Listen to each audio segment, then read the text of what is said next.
Welcome back, everyone. Friends, enemies, to Raised by Spoilers. Happy Pride, everyone. Yeah, it's June. Happy Pride. It is June. Tonight's episode, we're going to talk about that sleepover when you were 12. I'll go around the table. Happy Pride. You know what we're talking about. I just want to lick it. That's how I got that. What? Hey, now, it all counts. As long as you don't look each other in the eyes. That's all we did in the dark. Friends, enemies, as I go around the table real quick, it's a non-binary thing, right? Everybody, friends, enemies, why not? That's right. I'm trying to change things up. I want to start, before I really get into the episode, I mean, we're already halfway through. I got a bone to pick with a cat. Oh. A cat? I got a cat to put on blast real quick. Okay. Which cat? A gentleman who really hates Mondays. Last month, if you had listened, joined in, watched, listened to, or read about Raised by Spoilers, we did Mad Max, a George Miller classic. Dr. George Miller classic, I want to just reference. And Furiosa had come out. And unfortunately, Furiosa has bombed significantly at the box office, which is unfortunate for investors. I mean, I didn't have any money in that fucking game, so who gives a shit? But what I will say is Garfield, fucking Garfield, blew Furiosa out of the water. Really? I didn't know there was a Garfield. No, Chris Pratt voices fucking Garfield. That one. Italian Heritage Month, Chris Pratt. To call back to the Mario episode, fucking voices Garfield. And let me tell you, the reviews, it's fine. Not great. We welcome Furiosa in open arms to the cult movie section.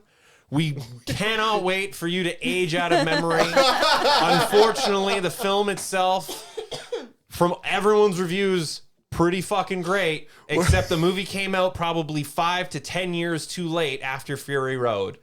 COVID being a big issue. But we're not doing Furiosa, folks. We're like Leonardo da Vinci. Furiosa's just a little too young for us. It looks so good. It is a little too young for us. That was a weird pull, and I will just keep moving with that one, my guy. Oh, my God. From the deep end, I guess, Plebeian Adam, a man who hates everything. What do I think about Krull? We're doing Krull. Krull came out in 1983. Peter Yates fucking directed it. It was filmed in Britain on the 007 stage, and there was a lot. Also joining us, the feminist warlord, everyone's goth mommy, Nintendo Geek. To each a man their fate. To each a man their fate. Also, to each a man their fate. Adam. This will be the last episode before you're married, and your wife asked us to pack all this shit up and throw it out.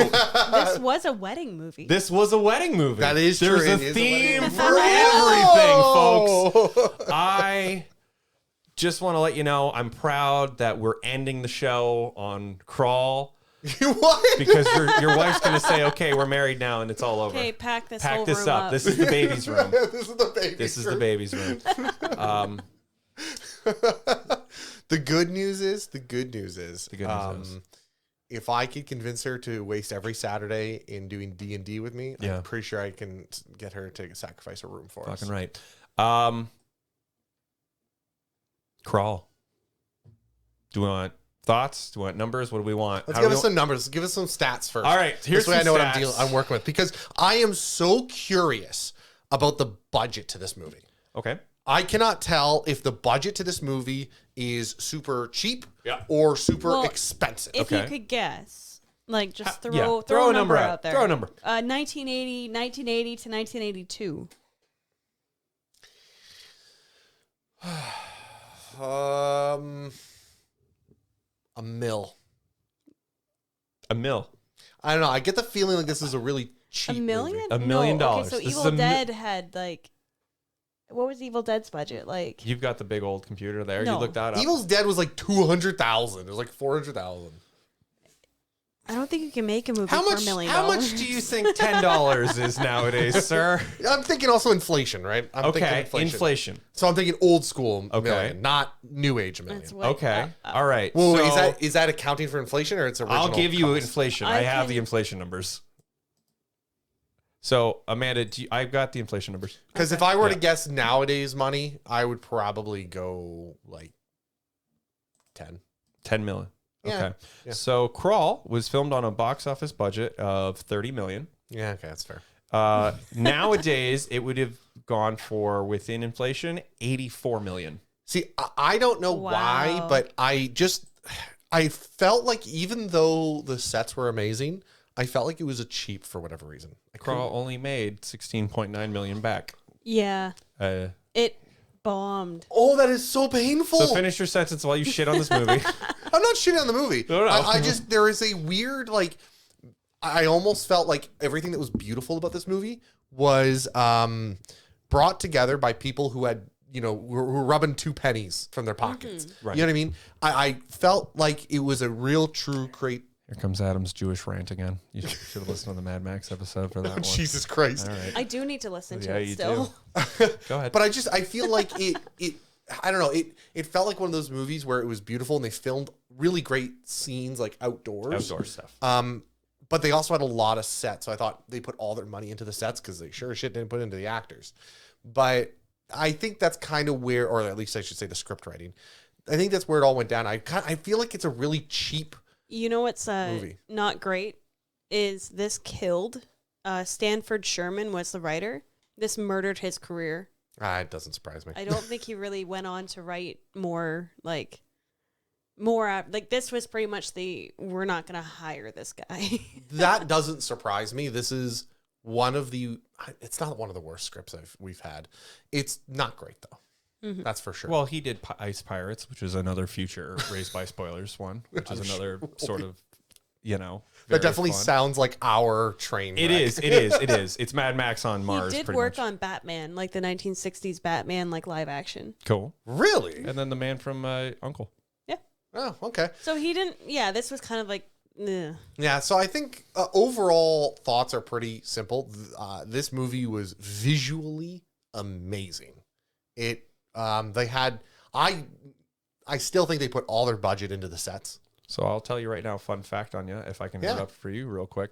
The film was produced and filmed in England on Pinewood Studios, the 007 soundstage. There was 23 huge sets. Yeah, that tracks. That's more than 10 sound stages. Wow. Mm-hmm. It's incredible. Massive. Yeah. They didn't just build a forest. They built all of it. Yeah, I remember I sat there and there was a scene where he had the nice little waterfalls where he met Ergo.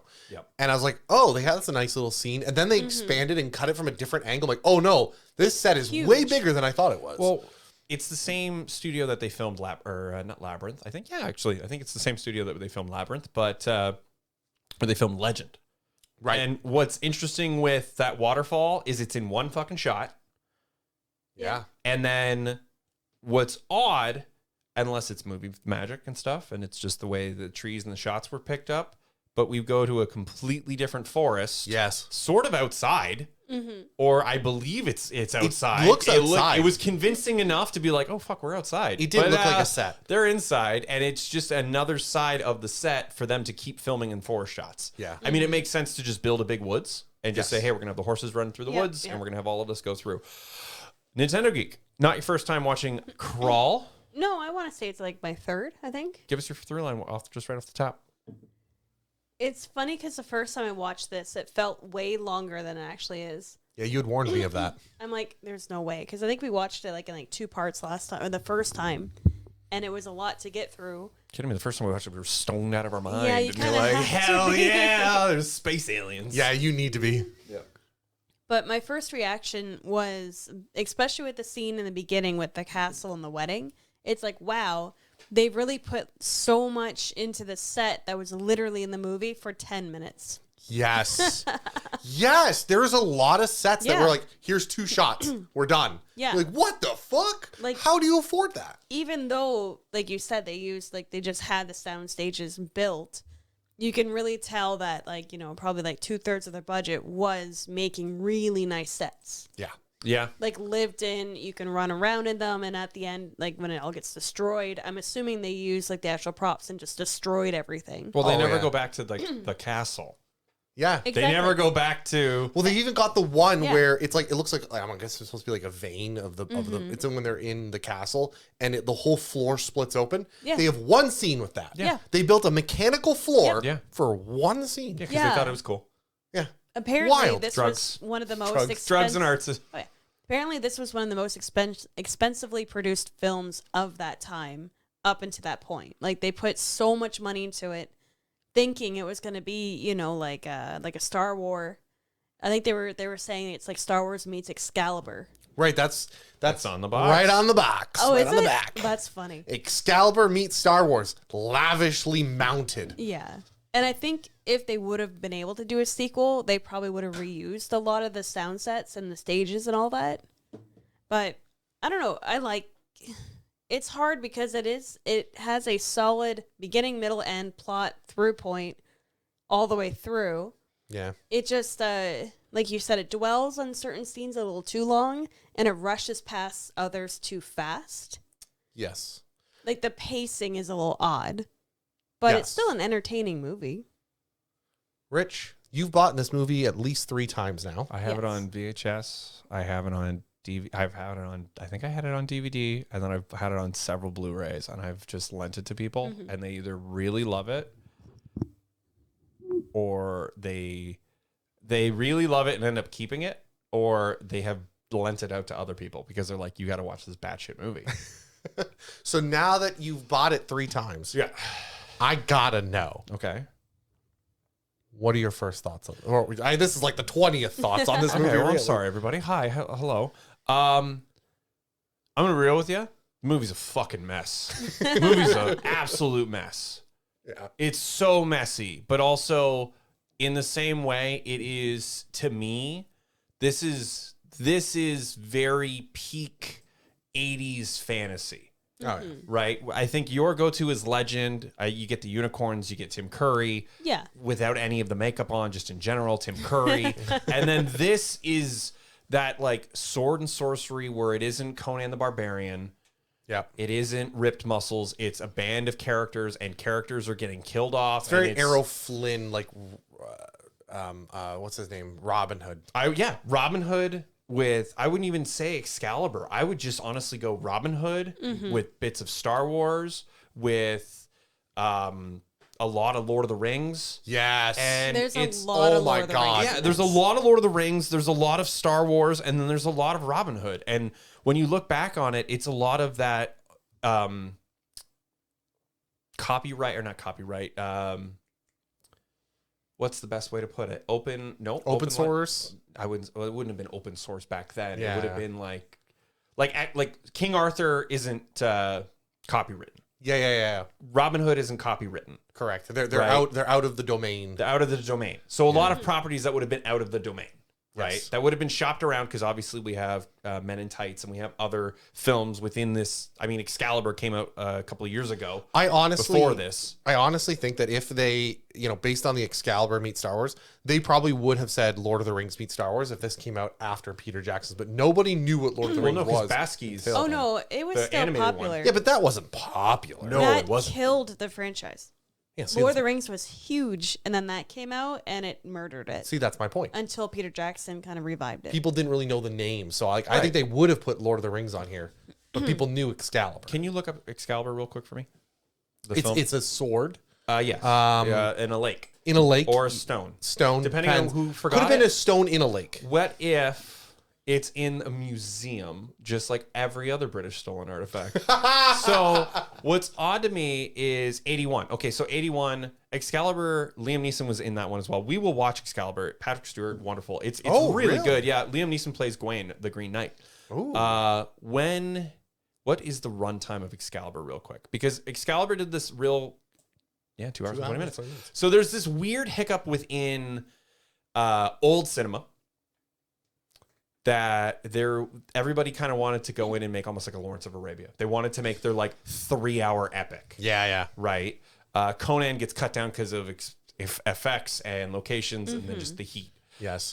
This really shines of that it needs to be a long movie because Excalibur was a long movie. And we're trying to take ourselves way too seriously, but also the producers are saying, smile and wink at the camera because this isn't fun. Well, yeah, this is 121 minutes, so this is 2 hours. Right. This is exactly 2 hours. I knew it was a 2-hour movie. It's a 2-hour movie. Feels like a 4-day movie, but it's a 2-hour movie. There's just this weird hiccup of like, it's got to be a long movie. We got a lot of story to cover. I feel like it's an absolute mess, but to finish the thought, I fucking love it. I love this film. I don't know why. I know we're going to figure it out by the end of the episode why, but it's so weirdly artistically just junk of like very like retro. I mean, nowadays retro because the movie's almost 40 something years old, but they just don't do them like this anymore. No. They don't do them like this anymore. This is such a batshit. We're gonna have stormtroopers, but they're not stormtroopers. We're gonna have we're gonna have the Emperor, We're gonna have but it's alien not slug the Emperor. stormtroopers. We're gonna have it's so cool, man, and it flopped so hard. You know what? And everyone fucking hated it. I think I read. Everybody fucking hated I this see movie. why they hated it. I read when it released in New York, it opened and closed in the same day. No. It did that bad in New York. They were like, "You're done." How many? Can this be a fun little trivia question? How many weeks was Return of the Jedi in theaters? Because this came out in July, This was July. Okay. and Of the same year? Jedi came out in May. Oh, shit. So people had all. The thing is you got to remember the numbers with Jedi were already starting to dwindle. It was a hit. It made its money back. It was a good movie, But they like, could tell it was the end. Star Wars, Empire, and Jedi got more popular in the 80s when it was back on VHS and it could be rented. Yeah. Because kids were fucking Well, watching it every weekend. And they right? got our generation, which came back for the special editions which and stuff we like either that. owned or rented and watched every Well, weekend. I've kind of got, thing. boom, right in there somewhere. Beautiful. Sure. So, Return of the Jedi ran for 19.3 weeks on average. 19.3 theaters. Weeks, eh? So that's like 4 months. Yeah. Yeah. So clearly outshined Krull. Oh, well. If people were going to fucking Return of the Jedi. Yeah, I think one of the big things that really draws, it depends on who you are. Because I think based on the scriptwriter, his career kind of coming to a crash mostly after this. I think the best way I can summarize things to get this conversation started is the world. Let's get this conversation. Yeah. started. I don't know. Did the screenwriter write this world? Does this exist in a book before? Because the truth is, the world they build in the details is amazing. Like, you can immediately... Okay, I get it. They started with a ship in space and all that fun jazz. Yeah. But even besides that, the castle, like the very white medieval castle, was very white, and all of the stone was cut straight. Yeah. Which tells me, listen, this isn't someone with a chisel chiseling out. This is a laser beam cutting this shit. Right? Or like a straight up It's saw. not quite He-Man fantasy. Yeah. It's not quite He-Man But it's fantasy, right? sci-fi, so you can tell Right. this castle is representative of an old fantasy world, but everything they do is based around I very quickly discerned that their magic is actually just misunderstood technology. I didn't get that. I honestly got, and I can answer it. It was an original Yeah, script. it was original. No, I was just like, Was original. Yeah, Yeah. original script. 'Cause I never- Columbia Pictures wanted, and Ron Silverman and Frank Pierce wanted a fantasy film, and just asked this guy to write one, and So he he- just wrote one. So he wrote both the script and the universe, because sometimes Yeah. there's a... Oh, wow. Yeah. You know what? Good on this guy, because he built an amazing universe, and I don't know if it's him who built the universe. I feel like the stage people built the universe, because everything was told well in the environment. Yeah. Well, the first draft was the Dragons of Krull, where the beast was initially to be a dragon, and there was supposed to be more of like a Medusa snake woman, but like Clash of the Titans, but they changed it.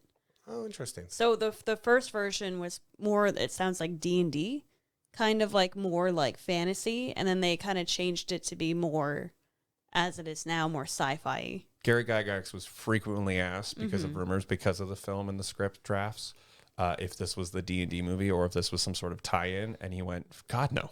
Absolutely not, but I wish them all the best luck. What I found with this was it was aliens come to a planet and it's medieval times. Yeah. It is Army of Darkness, Yeah. Yeah. Yeah. right? I didn't really find that any of the technology was technology as much as it was just we're supposed to be going to an alien world. So the suits of armor aren't going to be traditional. Agreed. Right? It's going to be the welding shield with eyes cut out of it. It looked a lot of plastic. Oh, definitely. Well, it's a budget that they're Well, trying to work I on. meant like the way that it was more like, this isn't Earth, this is the planet of Krull. So it's like, it's not just going to be men in like like armor suits. Mm-hmm. It's like metal, but there is that still like plexiglass, like Barbarella aspect to it. Yeah. See, and I took this as, okay, yeah, you're right. There's two ways to take this, that the aliens represented science, Sure. right, technology, and the denizens of Krull represented, nature and magic. Yeah. You could definitely get that interpretation. But I kind of interpreted that everything on Krull is, whether this is in the future or, Star Wars a long time ago in a galaxy far, far away kind of scenario where magic was actually just technology. Yeah, because they were the ones using like the laser guns, where the people on Krull were still using Bows and arrows. and like spears and very but they primitive had weapons. But they had like magic with the whole wedding ceremony, and I give my flame to you. Like clearly they could wield the elements. Yeah, of they magic. have like the basic. Yeah, where you said. Y'all, it's science fantasy. You can have magic and technology in the same world. Yeah, you can. Yeah, It's just yeah. There is no middle ground. There's no middle ground. But they hadn't honed it to put that power into weapons. Correct. Yeah, they were on a different level. They were a different style of technology. They were one with. See, that's the thing is, I view it as they were one with the nature. They touched fire. They handled fire. Yeah.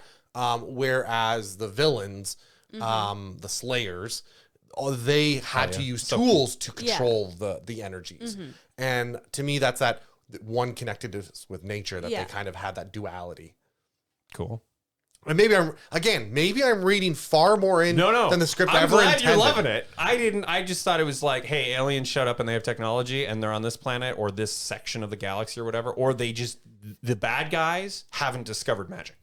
And the good guys had magic because this is just that tradition of everything, because you kept running into like weird long-standing curses and shit. Yes. And that's where it's like, oh, well, the blind guy's making the crystal float for no reason. Like, yeah, but I figure it's just a seeing crystal. He's combining technology with magic in a weird way. It's like, or it's technology that's so far advanced it's seemingly indistinguishable from magic. Could be. Yeah. I really liked the storytelling of the physical, like the castle straight cut, and that and the armor. It was shaped like medieval armor. Yeah. But again, it had that plasticness to it. Yeah. So that told me they were inspired by the fantasy world, but they aren't the fantasy world. This is sci-fi. Yeah. Yes, they had swords, but I'm sure that if you were to dig deeper into the lore or something like that, those swords are, made of a metal an alloy that doesn't exist anymore. And it would just cut through any steel we have today. That kind of thing. Oh, the glaive, yeah. Not just the glaive, but like the regular sword. So the glaive is, an AI. Yeah. But it was the only thing that can cut through Krull, or not Krull, but the beast like inner chamber. Yes. The egg-like Yeah. chamber. Yeah. Yeah. The inner sanctum. Yeah. Yeah. His sanctum. Cool. No, it just. I don't know. I think you're wrong on that one. I think it's fantasy. I think the bad guys just don't have magic, and they're coming to each country or each planet to try to be like, what is this, and why do we not understand? And I got to start marrying women from every galaxy. Again, I think that's one of those scenarios where I'm reading into this. I recognize I am looking at the Pacific Ocean inside of my little teaspoon. And that's okay, and that's the show, and I love that. Yeah, I don't know, man. I think it's a weird time frame where everybody was trying to get another Star Wars. Oh yeah, it's it's a movie that fucking flopped real hard. This one felt like it was really trying to be like they were really cashing in to that Arrow Flynn era. Yeah, like they were really going for the sexy swashbuckler. Why not? Oh, yeah, it's callbacks. Oh yeah, but like they took what was to Star Wars, and Star Wars did something new, and they went, "Oh no, we want to go back to Flash Gordon." Yeah. Well, they took, like you said, it's all the screen actors and stage actors. So it's like, let's go back to the days where these sets look like theater sets and just really have them be able to play around and bring that different sort of acting. And like you said, maybe not so much like as flashy as a Star Wars, but let's try to do something that looks different. Yeah. Oh yeah. So an interesting little fact here. It doesn't really even interesting, but on the special features within it, they do a table read They get all the actors in the room. They do a big table read, and it sounds stupid, I'm kind of amazed they did a table read. but that's kind of everybody there was like, we're kind of amazed we're doing a table read, right? And everybody even then were like, yeah, they just the writer and the directors are really trying to drive home what the message and what we're trying to do is within when we're on the scenes and stuff. And they did the whole movie back to front like twice as a table read. And then they went and actually like, all right, cool, do your lines, come back, and we're going to go out and like train the main actor. Can you scroll up one quick? Colwyn was the character. Colwyn. Ken Marshall. Ken Marshall had to take fencing, boxing. He was in the gym for like 9 months to get ready for this kind of thing. He looked ripped. He looked ripped, but this is also that sweet spot of like Conan had come out. We're not getting our superhero films, right? So there wasn't the like, okay, you're going to only eat chicken and drink pre-workout and you're going to dehydrate yourself. So there's just this sort of different. Do you think they did that back then in the 80s? Like, No, that common? it was just steroids. Yeah. It was coke and steroids. Got it. That's the only, there was no, why would you need to? Right. But because usually they kind of took it like a full theater production. Yeah. I think what some of the actresses and actors were like, we've never done this before. It's normally you learn the lines, you go in, you do the scene, and you're out of there. But they were like, no, we're going to spend the money and really make sure that everyone believes while they're in costume and they're running. When he's when the old one is patching him up on the stairs, you're like, wow, he's ripped. Yes. Yes, the guy Ken Marshall. The reason I'm like this, we watch like, Superman movies now, and there's a combination of, you're right, on that day you dehydrate yourself and then we're going to oil you up and light you in a way that makes your muscles really big. They didn't really have that in the movies in the 70s, 60s. They didn't 80s. do that. They were just hairy, fat, and like cigarette smoking, Yeah. like out of shape dudes. But they were probably fit, but they weren't like ripped. No. Like, you didn't see every ab along down the whole line. No. Yeah. This guy, for an 80s movie, you could see every ab down the line. And I just sat there and went, oh my God, you don't see that from these kinds of movies. Not at all. I was very impressed. Like by he was that. actually physically strong. Yes. They made him climb a mountain. Well, you could see when That's another shot. Yeah, we were talking about. Earlier. when you can see him climbing the mountain, his thigh was just pure muscle. Like, and it was. Okay, I don't know if this is a little gay or not, but his Happy thigh Pride, was everybody. beautiful. Happy Pride. Pride, Happy everybody. Pride, everybody. He had a great thigh. Like, it was a good drumstick. I'm like, that man's got muscle. He in is those climbing a hands. mountain. Holy shit. Yeah. You could tell he's got good figure. He's got Yeah. a good shape. He was a little light on the ass, but Yeah, he had a pancake. he had a pancake butt. Pancake butt. Too bad. But like, you could tell he was fit and he could do these things, and it was very impressive to see. He did most of as many stunts as he could. He did. As yeah. much as he was allowed to do. Yeah. When the floor opened, Oh, yeah. they had him climb a rope up and down, and he only did that about 3 or 4 times. Still exhausting. Exactly, because he's like, I don't know if I can do that. So they had the stuntmen try to do it, and they did the stuntmen. The timing was off. Oh no! Did he get pinched? Oh, he got pinched real hard. Oh He got pinched real hard. no. So he did it twice, and then he took a break, and then they had recalibrated the floor, which is just 2 dudes pushing or 8 guys pushing.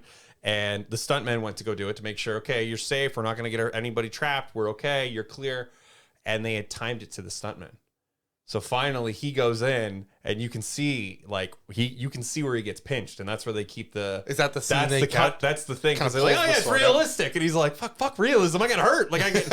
So most of the time in these scenes where he's climbing the mountains and rocks are falling, yes, they're foam, but they're still throwing rocks at this Oh, guy. yeah. Oh, there's yeah. still some, Well, there's the great one. practical effects, we'll call them. Yeah, where they're throwing the stone down on him. He's laying on a bed of stone. That's real stone Right. he's Yeah. on. And they're just throwing foam at him. Like, first of all, that's fine. That's great and all. The mountains of Italy. That mountain's beautiful. Beautiful. That must have hurt so much doing that scene. Oh yeah. Oh, we're gonna have to be here for 5 takes, and we're just gonna baseball whip Oh, fucking yeah. shit at you. Load him again. Yeah, load the rock cannon. So. Plot, props, special effects. I love the fucking castle. It looks like a weird driftwood. Evil Castle. The Black Fortress. The Black Fortress, The Black Fortress looks like it is either a tree stump that was chewed alive by carpenter ants or a piece of driftwood. To be fair, it also had the To be fair. closer to the back. it also had those like Scottish Isle hexagon stones, Yes. which looked really cool. Yes. So it was like went from like wood to like stone, Yeah. yeah. which was really cool. I love that it's a spaceship as well. Yeah. I think it's pretty dope. I think it's just a cool. I think that's the thing. You start saying stuff out loud. We're gonna get through this is when we go through the plot and everything. But like, they do a fucking spaceship castle bullshit thing, and it's so fucking neat. It's so cool. I I think that was the first thing I said. Was like, that's rad. think They landed the ship Yeah. in the scene with the hills. And I think the first comment I made was, it's pretty fucking rad. Yeah. The Slayers with these horn helmets, Oh, yeah. these dome sort of helmet structures with the 3 eyes, and we get quick glances of like these creatures, these slugs in them. Yeah. They don't show them off. You just realize it's alien. That's all you need What to is know. that? It's not right. There's 40 of them. They had 40 Slayer costumes. Yeah, they made I think like about 25 in 10 days. Something like that. Wow. Yeah. Where did the budget go? Well, they had over 100 costumes. Oh, yeah. Like everything was like handmade, like with the wedding outfits, the different disarray of the armor, like slowly deteriorating. Like, yeah, the prop department and costume department went nuts on this. That's dope. Like they made everything. The alien suits, the Slayer suits, are very not Gygaxian. What the hell's the guy who did Alien? Giger. Geiger-esque. Yeah, yeah. There's just claws. Yeah. It's if it's Giger did the Stormtrooper, Yes, yeah, which is like dope. I love the difference from when they're inside the castle and it's all white. White, and yes. everything is sterile and clean, to them being outside and just like muddy and black and this just intimidating presence in these helmets. yes. The glaive. Let's talk about the glaive real quick. Oh god, The spinning star of death. yeah. What do we think about the glaive? Come on, you love it. Isn't It's a it- classic weapon. Isn't a glaive something like a pole arm? yes, Like, isn't it supposed to be like a stick, like a spear? yes, Yeah, it's like an axe with the sword on, or That's what I thought. yes. It is. it's like a big long axe. Okay. Yeah, yeah. Big long axe. That's a pretty decent description. No, I think it's the dumbest object in this fucking movie. Well, what if I told you that the very limited production that they had, they tried to sell frisbees, and they're incredibly rare to find, and they're glaive frisbees. Oh, that's pretty Really? fucking When fun. the movie fucking came out, they sold frisbees with the glaive on it. Do you want your eye poked out like a cyclops? Oh no! Don't kid yourself. It's just a frisbee with the glaive printed on it. It's not cut plastic. Oh, It's Yeah. not even like a cool shaped No, it isn't. boomerang. I think they sell those now, but yeah. apparently this the same prop showed up in Ready Player One at the end. Everything showed up in Ready That's Player fair. One at the end. Yeah. That makes sense. That's dope. I don't know. What What did do you like? think? Talk I a little bit. I think the glaive is the goofiest. The problem is it doesn't bear a shape that is It's a star. It's easy. memorable. It's a star. It's like a throwing star. It's a Yeah. it's a star. It's a star. Okay. It's a starfish with shape. knives in it. It's a shape that's not memorable. Star. No, but it is not unique enough to have a franchise off of. True. Right? It's not, for whatever reason. Excalibur is famous, right? So even a Yeah. sword shape is kind Okay. of notable. Conan's A sword's pretty lightsaber, Yeah. Conan's sword, like the lightsaber.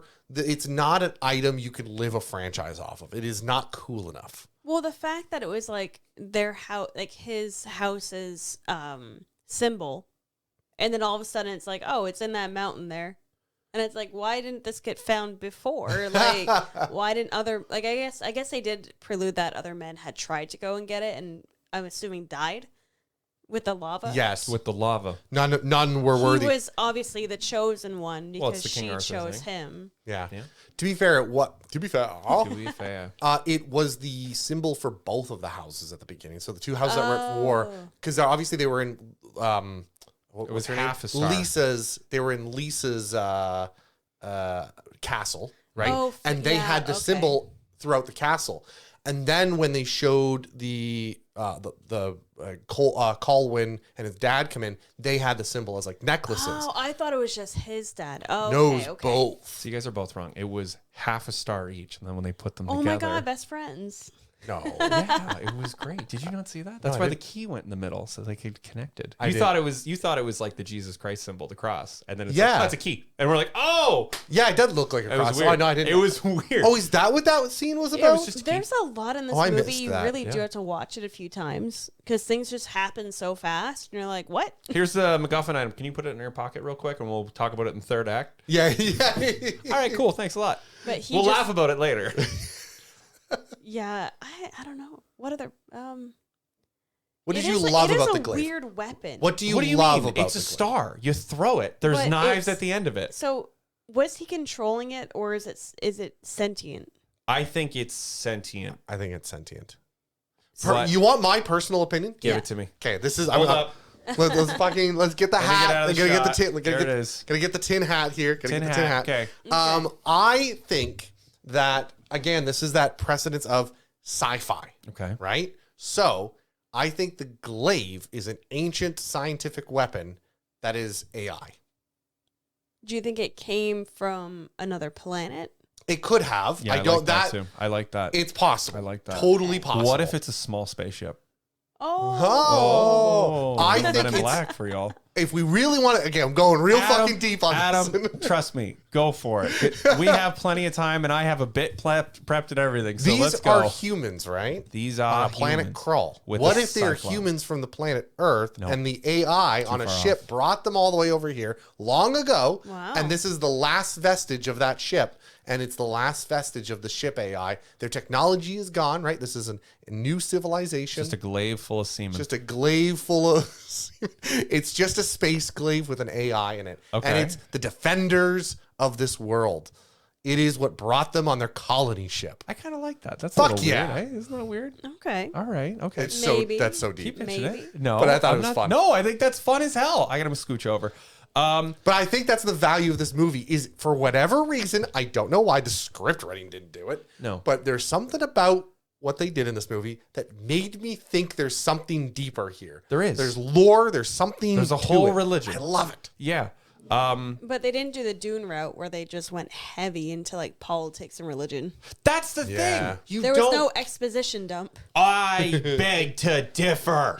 Not okay. There wasn't a text. Hello, brand There new wasn't character. a wall of text in the beginning of the movie. Okay, so let me ask you this one, folks. Let's have some fun ones here. Okay, a little inside baseball, a little sausage making. Did this movie need it? No. A wall of text? Because we don't get a text, but we do get the monologue Well, you have from the the old narrator. one, the narrator. Yeah. I don't even think it needed that. The prophecy didn't fucking matter. Clearly, it matters. The whole movie's hinged on a prophecy. No, it's hinged on a prince trying to find his wife. Or soon to be wife. That's not real. That's not true.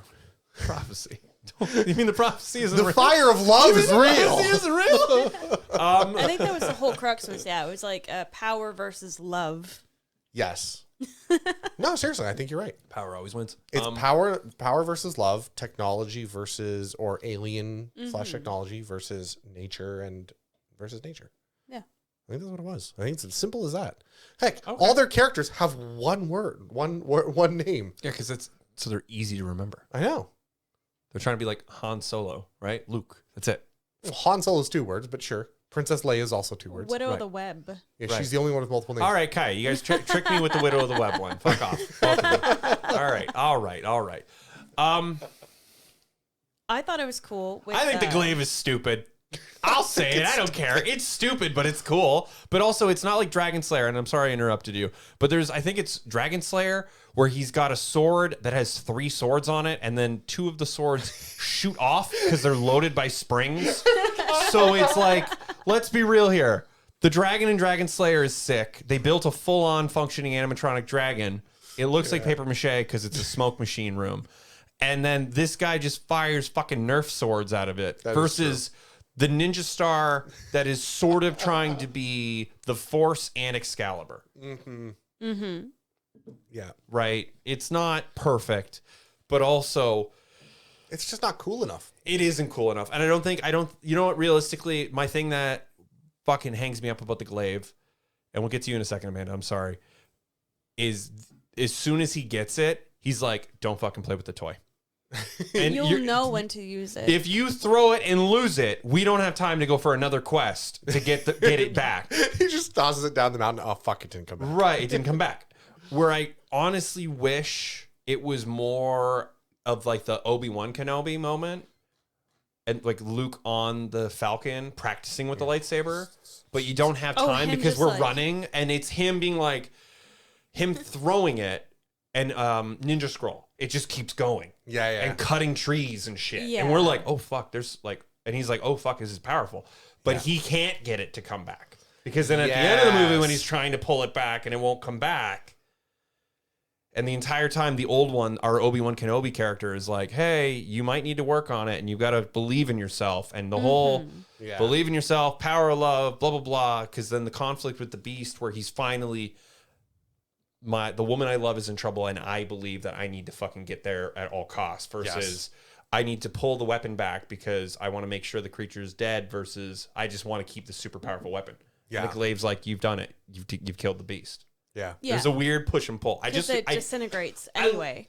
I love a good training montage. I wish we just got trees being like split apart as this thing is. As he whipping starts, he hits a tree, just digs itself in, and that's all he's got. And then he can't get it to come back. Right. And then later on, you see him, chopping down a tree. and it's like, and then it's that, right? Because it's like, how the fuck is this supposed to help me? And they're like, you got to figure out how this is the MacGuffin. Yes. This will help you. You have to believe. Yes. No, I completely agree with you. I think you're absolutely right. But you also don't want to walk that line of, it's kind of like this unseemly belief system about old men in robes opening doors and mind tricks of some sort, because that's copyright. Yeah. written, right? And you can't have Yeah. that where it's like that thing. Yes. I don't want to say it because Lucas will. Oh shit! All right, Well, I think that's as immediately said, like, the old man came down from The mountain. From the mountain. And I'm hermit. like, the hermit. I'm like, all right there, Obi-Wan, relax. right.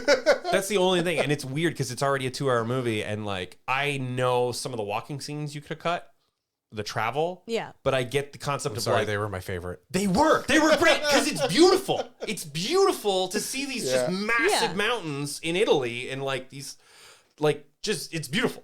So it's like also you got to keep too, them. you get like the beer and sandwich moment where they do just kind of His chill wife, and his the hang guy's wife. afraid of water, this and that.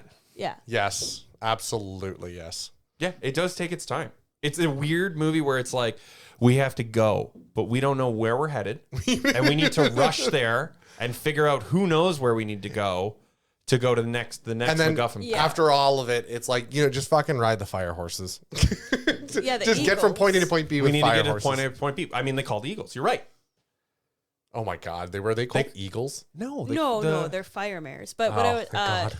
yeah, so the distance that they could travel is they could travel up to 5,000 kilometers a day at an average speed of 100 or 250 kilometers an hour. Is that So- an African or European fire horse? Well, yeah. Well, okay, so 3 to 4 miles is a league, basically. So they can go up to 3,500 miles a day at an average speed of 145 miles an hour. So you are just rocketing. Jesus. No wonder they caught on fire. That's why they caught on fire. I would have loved to have seen where they're just going, like they were trying to do it, but like you just have fucking just fans, they're just their eyes are drying up and they're trying to fucking blink and they're just holding on for dear fucking life. Jesus Christ. They actually found and purchased those Clydesdales. Did they? Yeah, they went around England like trying to find horses to purchase, and then they had to train them all, which is pretty traumatic because me and you both gasped. The one scene, the horse like fell down the cliff. Yeah. Yeah, it took a little. It looked like it hit a rib right on some Yeah. rocks. There's a lot of weirdly like, oh yeah, we're good. Stunts. We checked it. Well, Those rocks they aren't loose. also- Run up that hill, and then the rocks are loose. And we're like, well, fuck, he's Earlier, sliding. when we first We met, poked it with a stick. It's fine.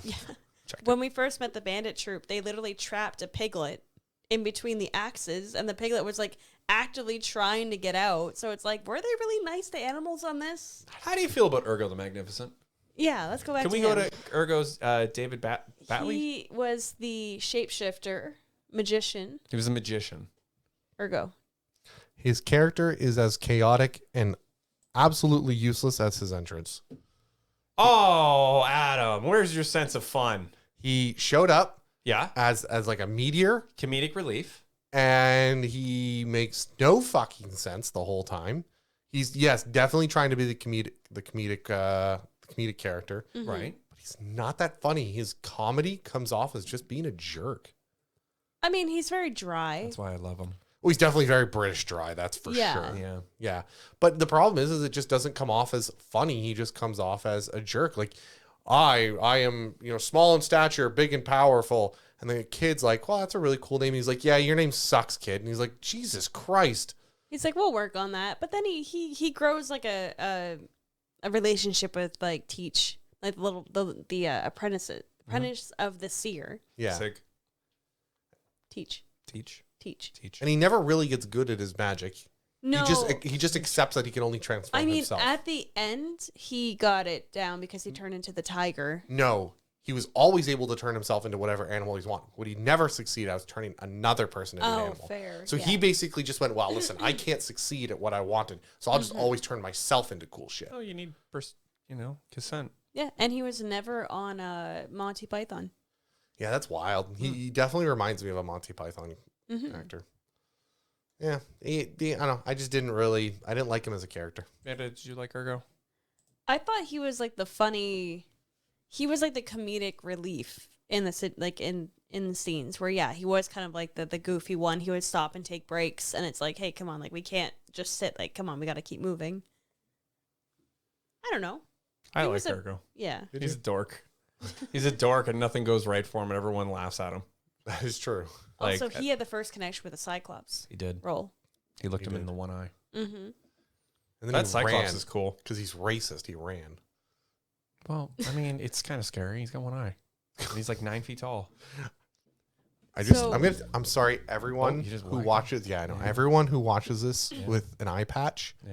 Rich hates you. Yes, I do. He thinks you're scary. Terrified of pirates. He fears you of a nightmare, and you wake him up at night. I do. Just remember that. So, fun fact about the guy, Bernard Brushlaw, who played the Cyclops. He's 6'7", Okay. and Nice. they gave him additional like stilts for the movie to make him even taller. Really. So like when he's running through the swamp, he's like wearing like crazy like high heel stilts Hauling ass. on top of almost being 7 feet tall. He's hauling I'm ass. curious about how he saw, or if he didn't. Did they ever mention that in any of the extra? They could they put the animatronic over his face.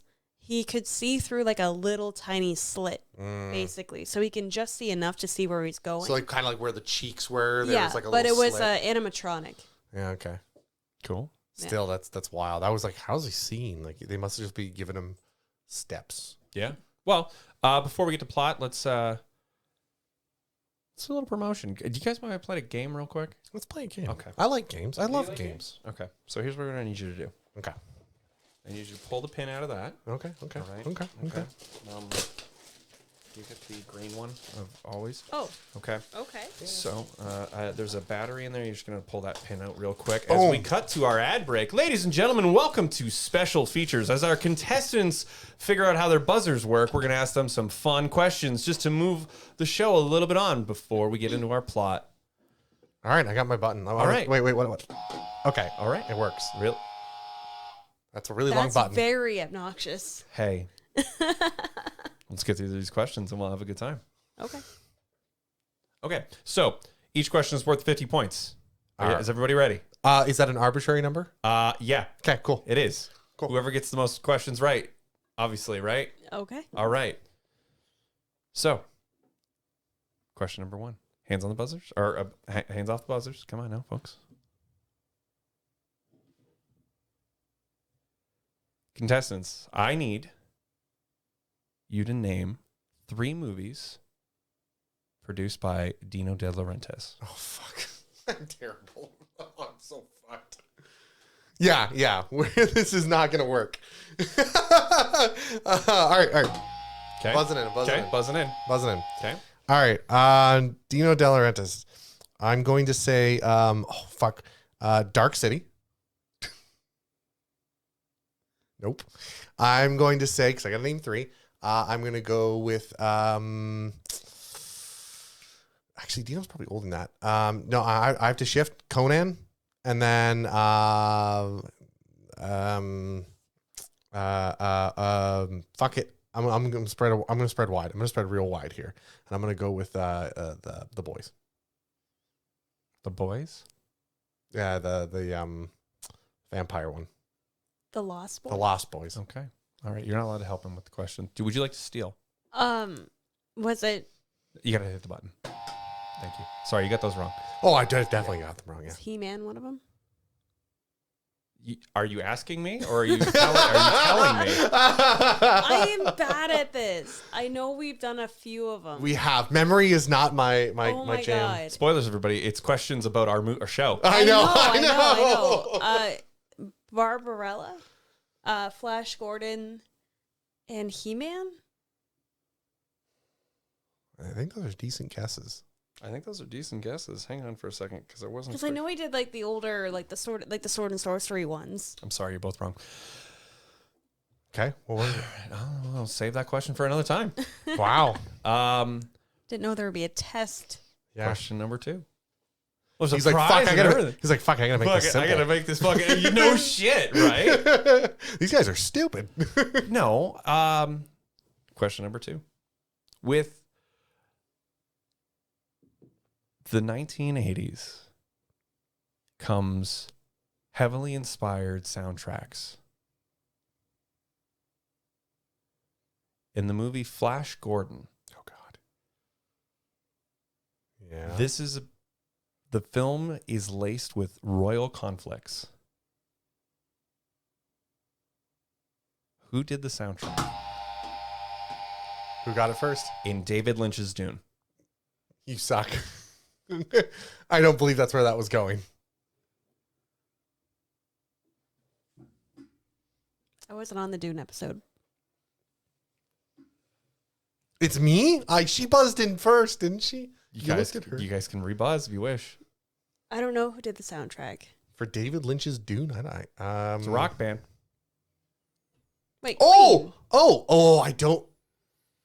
Fuck. Wait, David Lynch's Dune? Okay. It's gotta be whatever band Sting is a part of. Is that your final answer? Am I allowed to say that? Is that acceptable? Close enough? Because I don't actually know the band he's a part of. Oh, yeah, it would be him. I don't think it's Poison, but whatever Sting is a part All of. right. Amanda, would you like to try to steal? It wasn't Tangerine Dream. That is incorrect. All right, ladies and gentlemen, this was Wow, our ad sorry. break. We want one more. All right, last one, final one, Oh, my God. final one. The answer was Toto. Oh, Reigns of Africa. yeah. Toto I did knew the that. the David Lynch. I do. Okay. Dune Maybe I was soundtrack. distracted by you when we did that episode. Maybe I was distracted by you. You in the sleeping bag? In the sleeping bag. Yeah, I was the Ben Jeterit. Oh giant my worm. God. Y'all funny. think I was going to ask for Queen? No. Yeah, that was not I the did question I think was you were looking for. Well, you think No. that was too easy? That was way too easy. I zigzagged. In a Conan-inspired fantasy Viking epic, who plays the main protagonist in Pathfinder? Carl Urban. That is correct. Adam almost spilled his drink and won. Ladies and gentlemen, Adam almost fucking wrecked his computer as we end our ad break. Please give us a like, subscribe, and a thumbs up. This do more was Special research. Features, a little segment within our Raised by Spoilers history where we deep dive on some fun movie trivia. I'm ashamed with both of my co-hosts because they clearly didn't pay attention to I any of wasn't the on the Dune movies episode. or any of the shows we have ever done in our history. I'm your host, Geek Movie House, signing off. Let's get back to the show. Before we move on to plot. The show is done. Okay. Give me the buzzers back. So you had mentioned right in the beginning of the movie when Lisa started talking about, like, just in general, you're like, is the dubbing weird? Like, why isn't it adding up? And you were like, oh, it must be just how the movie is. Yeah. No. Her and Robbie Coltrane kind of got screwed. Haggard himself. Yeah. Got kind of messed up because they did the whole movie with this actress, Lisette Anthony, doing her lines and everything. and she was a British actor, or no, she was an American actor, and they dubbed over her lines with another actress who had more of a mature sounding voice. So that's why her lines don't really add up to what her expressions are, or like what the what her mouth, because she spoke slower in, like, I found Yeah. that her the mouth, I don't know if it was the mouth, it's hard to picture in my Yeah. mind, but either the mouth or the dialogue Yeah. was slower. Because they redubbed over and then told her after the fact that they redubbed her lines. So she hates this movie Yeah. because she's like, people think I'm just this like damsel in distress, that I didn't really do anything. They're making it seem like me as a person is like that, where I just kind of ran around and stuff. So she hates this movie because they did that to her. And they redubbed Robbie Coltrane with another actor as well. Because Interesting. his voice was too deep and like too much of an accent. See, but what I was talking about at the beginning was her voice doing that weird thing, but also her father was mistimed as well. Oh, okay. I think the whole scene had to get slowed down. I think so. The That whole it scene. didn't happen after that. I mean, don't get me wrong, it definitely happened to her, but you could definitely tell it was ADR. But it was particularly bad in that first scene. It was off. It was very much that Japanese, like, oh, father, how can I do this?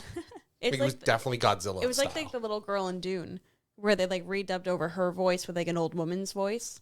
Oh yeah. Adam, do you know Toto did the soundtrack for that movie? Oh. So I just wanted to put that out there, that they kind of they screwed her over and she was really pissed about it. I'm pretty sure Sting was a part of Toto. No, not at all. He No, was in the police. no, I What? could see her definitely being pissed off at that. I'd be pissed off at that too. As soon as you said mature voice, I just immediately thought of Dr. Girlfriend. Oh, Venture hey, Brothers? sweetie. No, I've never watched it. Oh, I've been told a lot of times that I should. Well, it's that's fine. very good. Okay, we're not talking about... Yeah, because her We're not voice, talking about Venture Brothers tonight. We're 'cause- talking about Krull. Because I think she was 17 when this was being filmed, and her voice was too high pitched and like too young sounding. So they just got another I thought she had a- sultry British actor. Okay, that's fair because I really did like her voice. Yeah, so it's a totally different person. That's the thing. The special features give it to her. Is she American? Because she sounds British in the special features. It might have been that they wanted somebody that was just, maybe she wasn't. They were kind of flipping whether or not they wanted an unknown American actress because a lot of the actors were from England, so they didn't know if they had an unknown American actress come in, if it would be more positive with the audience. But you're right. I think they did go with a British actress. I'm not 100%, Because but they were. every fantasy person's from Britain. Yeah. And our heroes Oh need yeah, to speak they did end up perfect. going with a. Yeah, our heroes need to speak perfect English. yeah. I do like that they I'm sorry, gave American. I do like that they gave Liam Neeson relatively few lines because he's an Irish accent. Yeah. I do like that. He would have stuck out as a sore thumb. I don't know. Sometimes when they make up characters like Liam Neeson's character, I don't know if he stuck around longer because people liked him or because the director liked him, but he seemed to have lasted far longer than he should have as a borderline no-name henchman. I think they needed him because his character had the wives, and they needed him to get at least to the camp to like have that moment of like. Yeah, I guess. I think it might have just been he was good with the horses. He was probably funny on As set. he just sort of like And they fucking hung on that horse. Yeah, but I mean, like there was scenes where he probably was like, "Hey, I'll do my own stunts," and it's Liam Neeson at that sweet spot age where he's still trying to break out into roles. Yeah. So he was probably yes man Liam Neeson, right? Yeah. Am I the only one that was a little ashamed? Like it was his death was so cliche dramatic. Like, no, this is where I'm going to stay. Yeah, I feel all the deaths were very dramatic and slow. Yeah. And it's like, you can get out of the situation. You can just wiggle out of the way. No, you're just going to lay there and let the spike impale you? Okay. Yeah. All right, man. Cool. Yeah. I guess you're just done with this shit. You're tired. I guess I'll die now. Oh, no. A flimsy wooden thing is coming towards me. I guess I'll die. Yeah. It was the most... That trap at the end of the movie was the most unconvincing death trap I think Well, they were grabbing them and moving them out of the way. Yeah. It wasn't even like they were solidly there. Richard's like, you No, we start at the beginning of the movie, not the end of the fucking movie. You guys know how many episodes we've done of this show? Sorry. Oh my sorry, god. my God. I loved when the credits rolled. It was my favorite part. Jesus It Christ. really Jesus, take the was. wheel. I'm trying. All right, then let's move on to the plot. Go ahead. You want to do the plot? Okay. I can do the plot. Space. Space. Where wood drifts through space. We see our planet Krull. Mm-hmm. Space. The Black Riders descend from the black fortress of the space station astronaut thingamabob Black Castle, but it's actually brown and weirdly domed. We hear remnants of the beast conquering other worlds and destruction. We then get Dad, I want to marry a boy. It's Which my is choice. classic. Well, he's not the one I would have picked. Well, it's not Exactly. your choice. It's mine. Classic fantasy, and the only fantasy I know, Game of Thrones politics, shines bright on this one. Mm-hmm. We don't hear any other. There's other fantasy books. I was making a joke. Game of Thrones is. Oh, there are other ones? I don't know. You looked at the ceiling for a second there, and I thought you were like, "Good lord!" No, end it now. no. The drugs are kicking in. Oh, there it is. I feel it's weird that we only got the two kingdoms or mention of the two kingdoms with this. Sounds like there was only ever. I mean, I guess if there is, It's a really big planet. Did you There's see only any other kingdom or castle or village? or anything, village. I think anything in that vast other than just weird hermit holes in mountains? Welcome to my kingdom. I have a yurt and another yurt. I am the great king. as far Hey, as the even eye the can seer see, had this two is- goats. Okay, all right. Anyway, go on. No, you're right. I don't know what to do with that. You're like, the seer had two goats. Yeah, but he had no eyes. I don't know what the fuck you're talking about, man. I don't know. Odin traded his eyes for two birds, and the seer traded his two eyes for two goats. Seems like a fair trade. Then what did the side? If it was good enough for Odin, it's good enough for the seer. No, go ahead. Make the joke about the Cyclops. Go ahead. No, but we know what they got duped. So the beast is traveling from many different worlds. He's landed on Krull. Everyone's panicking. Supposed towns and farms and people are being killed, and it's just one attack on a castle. Yeah. It is Prince Colwyn and Lisa's wedding. We get some excellent shots of this castle we're never going to come back to. Beautiful. A huge set. Beautiful set. Beautiful This is set. what, we're not gonna run through everything. We're gonna just jump through because there's like 23, Well, we talked about this set already. Yeah. But there's like 23 sets, and we're gonna run through all But 23 sets you real were quick. Trust me. correct. Like the Men in Tights castle scene was super, like very similar to this castle scene with like going up on the rope and swinging around. Yes. And, Well, part of me feels like it's castle. Yeah. Like, and I don't mean like, oh, we're building a castle. I mean like we have a castle pre-done. mm-hmm. Decorate it how you want, and we'll put castle walls back in storage, kind of thing. Okay, I don't know what you're talking about decorations wise. The only decoration they had was a cart with balls of hay so that they could set it ablaze. That's the only decoration Oh, I in mean that like entire the scene. The interior of the castle, the doors, what are you looking at? There There- was tons of stuff. The architecture, all of it, man. It was so empty. There's not a chair to be seen. because they walk into like the main hall. It's possible. There's no carpets. What do you mean it's possible? I watched the same There's movie no- you've seen. there's There no was carpets. carpets. I There didn't was see any tons of carpet. carpets. I didn't see any They were carpets. purple. No, his suit was purple. Oh my god. The fact The that doors were decorated. They had all of their crests in It the looked crawl. like a clock. I mean, symbol the on- doors were cool, but that's not furniture. That's still just. You're saying that okay. We don't need to. Okay. Do we need to go into this like we're in like a tiny home? It doesn't matter. We're not going to These do beautiful, these beautiful interior walls. reclaimed wood used for the doors just down the road. It was a big metal fucking door. What movie were you watching? No, it was metal because it got knocked down. We broke them. It was a giant metal fucking door. All of it. I just really like these. No, I'm tiny- just saying. the You guys tiny are like, house. the castles were empty. I'm like, they weren't empty. They were fucking, like, yes, they were scarcely designed, but they knew we were going to be there for, like, a couple shots. We had the armory. We had, like, the big dining room. We had the main halls. We had a bunch of stuff. No, you are right. Oh my I'm God. saying the interiors of the castle were not like, they didn't build that. They just went in and said, okay, we need a We have hallway. castle number 2. We have castle number 2 we can film down just to use up quick. Obviously, the Beast castle was all done. It's all like styrofoam and plaster and shit. But like for the most part, when they're actually in like Castle whatever Cawin or whatever, They don't even have a name. They don't have a name for it. I'm trying to find photos. You don't and it's have not to. coming up. You don't have to. It's fine. Just start closing tabs because you're driving me nuts with all these tabs. You don't. We're never gonna go back to the Excalibur fucking thing. Oh my I God. trade the seat once. Okay, princess, wife, material, whatever. Queen. No, not yet. Nope. Well, technically, because Princess. princess, because she hasn't been Married. Jubilee. No, she hasn't been like everybody dies, and they like don't conaugurate or what is the when they Coronation. coronate? They don't. Coronation. There is no coronation, so none of them are king or queen. That's true. They're That's like true. going to be. They are king to be. They're not. That's true. Queen to be yet.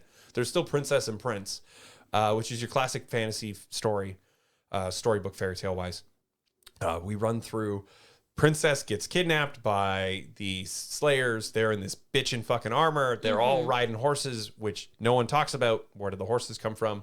Yeah. Right? Weird. Why aren't they mechanical horses? Why aren't they something else? Well, there's no farms. No, because it's a fucking fantasy world we're living in. Adam. I did not see any horse farms in this movie. I have no idea where these horses are coming from. I don't know. There's a lot of them for some reason. We try to get help. Obi-Wan Kenobi comes down from the fucking hills and says, you need the star to throw. And the kid's like, how am I supposed to fucking find a star? You're going to reach your hand in some fucking goop and you're going to pull it out. And then he picks up the star and guess what? His betrothed, who is barely legal age, but it's Fantasyland, so who knows? We don't know. No, we have to do a bunch of walking scenes. From Who is like, there's a lot. He climbs 2 mountains. We get the Lord of the Rings music. He does do that all himself. He That's does not a stunt big double. practical mountain climb. And it's That beautiful. mountain climb is one bad step away from this movie's That's over. why it was like very dangerous to what he did. Yeah. Yeah. He reaches his hand in some goop, but because he didn't take her fire, and the whole crux of this movie is, I'm going to dip fire in water, and you're the only one that can hand me the fire, so he doesn't get burned, which is some sort of spell. So he is. It's a legally binding marriage ceremony. It is a legally binding. A wet hand is a legally binding marriage certificate. So for the most part, he goes into a volcano, sweating buckets, reaches his hand in some fucking KY jelly. Oh, there's pulls so much out this KY jelly. crusty star. It falls apart and all flakes off. This turd covered star, and then it's just gold and Okay. it's beautiful. I gotta say The something here. gems. It's I gotta steal. for I gotta it. steal. I gotta steal. Go for it. What really should have happened there is he should have come out with a crusty fucking star. Should have come out of the mountain, gone to the Obi-Wan Kenobi dude, the old man from the mountain, gone, what the actual fuck is this? Right. And then he'd be like, it's okay. You'll know it when you need it. Right. And he'll go, what the fuck? And then he's just, throughout the movie, he I can stuck be, my hand in the lava. yeah, for I this. don't believe it. And then he could just be like complaining about this stupid, trying to use it, and it's just never Nothing crusting. phased this guy. The whole time, nothing phased him. No. People died, and he's just like laughing and being like, "Yeah, you were great." Or, Good for oh, you. kid. Oh, you just.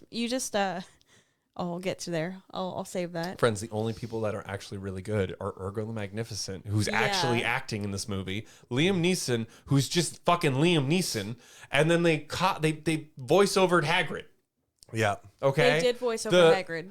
The Yuri or the old one? the old one just Yeah. says cryptic shit. Stares off at the camera, not even at like 3 feet to the side. Just stares off at the fucking camera, and just says, "Well, you know, the mountains move in different directions, and there's many eyes and many spies, and the birds and the bees and the." No, he's the one being like, "Okay, we have to go find this. The seer can't see." Right, the seer can't see. He's and like, we need to go find the blind seer. We need to go find the Madam of the Web. We gotta go find, like, he's the one that knows all the knowledge. Like, he's the Yeah. walking map.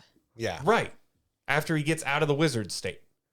Yeah. Which is just bananas. So what I'll say is, He obviously, did have, in my opinion, the best mini arc little mini story of the Love entire- his story. Love his story. I have you a know? theory about that when we get to that in the plot. Mountain climber from the fucking back. Okay. We're having a laugh. No one, the whole kingdom has died. He's getting patched up. I got to go find my wife. Let's go. He says, let's go. Journey's going to be hard. Gets the star. Then we go to the woods. It's beautiful. We're like, we're going to have to travel far and wide. We're going to have to look for people. We're going to have to build an army or at least a guerrilla army. And we're going to go out and we're going to find this fortress. Where is it? Nobody knows. Where are we after? Nobody knows. It teleports all the time. Couldn't tell you. Yeah, it teleports every day at dawn. When do we want it? Now. But for the most part, Ergo the Magnificent crash lands in on a fucking bottle rocket into the water, pops up, starts screaming that he's drowning, and I am in tears because I just love this man. He's so mean and he's so funny. We run into the Cyclops. We get our second set of just this massive forest that I think we reuse a couple times. And then the weirdest fucking... The hermit from the hills starts going, well, we got to go find the Emerald Wizard. And the Emerald Wizard's going to give us the key because he's going to tell us where the fortress is going to be. And it's going to be this kind of thing. And they don't. They get sidetracked and we get even more fucking brigands. I fucking loved it. We get more thieves. And Okay. they're all like, yo, Can I fuck you. We say- hate the king. And the guy's like, don't tell him I'm the king yet. We got Torkel, Keegan, Ruin, Oswin, Bardolph, Menno, Darrow, Nennog, and Quain. And then Rel, the Cyclops. All right, so I remember But we don't get Rel till later. The swamp. the swamp. Yeah. So out of those characters, I remember the one named Liam Neeson, Yep. Keegan. and I remember the one named Hagrid. Yep. And then I remember the main character, The leader. The leader. That's it. Yeah. Those are their names as far as I'm concerned. Rune. Rune. Dope. Yeah. Fucking Hagrid's name was Rune in this movie. That's dope. Rune. And it's spelled wrong. Love that. R-H-U-N. Run. Run. He's got the runs. Love that. So at that point, we're all like, we're on a journey, let's go. And they're like, hell yeah. And then they're like, but we're handcuffed and bad guys. And they're like, exactly what I need. Expendable Expendable people. man. You're worth more than an army to me right now, is what he said. And Right. he's like, here's this key. And he's like, ha, only the marshal and the king has this key. And he's like, you look too young to be the marshal. And he's like, maybe. Smacks the old guy in the shoulder and says, don't tell him I'm king yet. To be fair, they did some really great stuff. How many fucking times are you going to say to be fair tonight? A lot. Sometimes I get certain lines stuck in my head and I can't avoid it. I love it. But they do a great thing where at this point in the movie, they say only the king and the marshal have access to this key. So he realizes you're either the king or the marshal. Right. Yeah. And I don't think that I don't know if he figures it out. I think he figures out that he's king or something. Killed the king. But then later on, after they go through the adventure, he hands the key to the leader of the guys and goes, "Oh, well, I guess we can take off your cuffs now." And he just gives him the key and he goes, "Well, only the king and the marshal has this." And he just kind of goes, "And you get to keep it." And kind of gives him the wink, right? Yeah, he doesn't which is actually like, say it. "You're going to be my marshal." Right. Fucking great. Yeah. That was beautiful. Love that. I love when Torgo also goes, wait, am I king now? Right. No, it is a beautiful scene. I like the same thing with Torkel being like, why the fuck do we want to fight for you? Yeah. Right. And I wouldn't even fight for my dad. Colin immediately goes, well, riches, fame, freedom. And he's like, we're already fucking free, buddy. Yeah. And fame will get you nothing. You'll go crazy trying to get it. You can't count it. One of my favorite lines can't was eat it. like, no, we're doing this so your sons have freedom. And then he's like, how do you know I have sons? And then the guy's like, I don't have any sons, but I'll go with you. And it's like, what the hell is happening? My son should not go with you. I don't think that was his son. It could have been. Maybe. Could have a lot of sons. Could have been. Hey, this planet's got 2 suns. Speaking of which, Whoa. welcome back to Krull, everybody. Welcome to Tatooine. No, there's 2 moons. There's 2 suns too. There's both. There's both. It's got 4. Oh, double eclipse. Yeah, that's why they age so quick. They Double don't live that eclipse? long. What is The it? Oh, it's radiation. It's a radiation. That's why everyone was 26 in this movie. Everyone here Actually, probably. looked like they were in their 40s, and they were playing 19-year-olds. This is where the 3 Body Problem series got their. No, I'm just kidding. Probably. Yeah, this planet's Inspired thrown by into chaos. So now we need to find the blind emerald wizard, the seer. Yeah. And he's like, can you help us? Great scene. Great scene. Loving the back and forth dialogue. Loving the quotes. The unfortunate thing is the seer goes, can't see. all out of scene. Oh my God, Liam I'm all out of Neeson was sight. 31 in this. No way. He looked great. He looks great. Everyone was really young, but they looked so old. I like how you think that 31 is young. No, it's not that 31 is young, Amanda. It's that we're old. No, I'm just saying he looked old. Oh, yeah. He definitely looked older than 31 for sure. So the Beast is like, yo, you spying on me. And I he's like, loved no. that. That, like, the hand that come out and crushes the spell. Yeah. That was really cool. Yeah. Yeah. That was really, really cool. They have some... There's something about this movie for sure. Yeah. Yeah. I know. It's so stupid and so it's because it's so bad. And you're like, I could have wrote that as a D&D plot. Yeah, oh, for sure. And guess what? It would have been just as bad. It wouldn't have been as bad as for me. I would have thought it was neat as hell. Everyone else at the table would have been very polite. Would have been very polite. Very polite. This is just, he's just ripping off Krull. Don't let him know that we figured it out.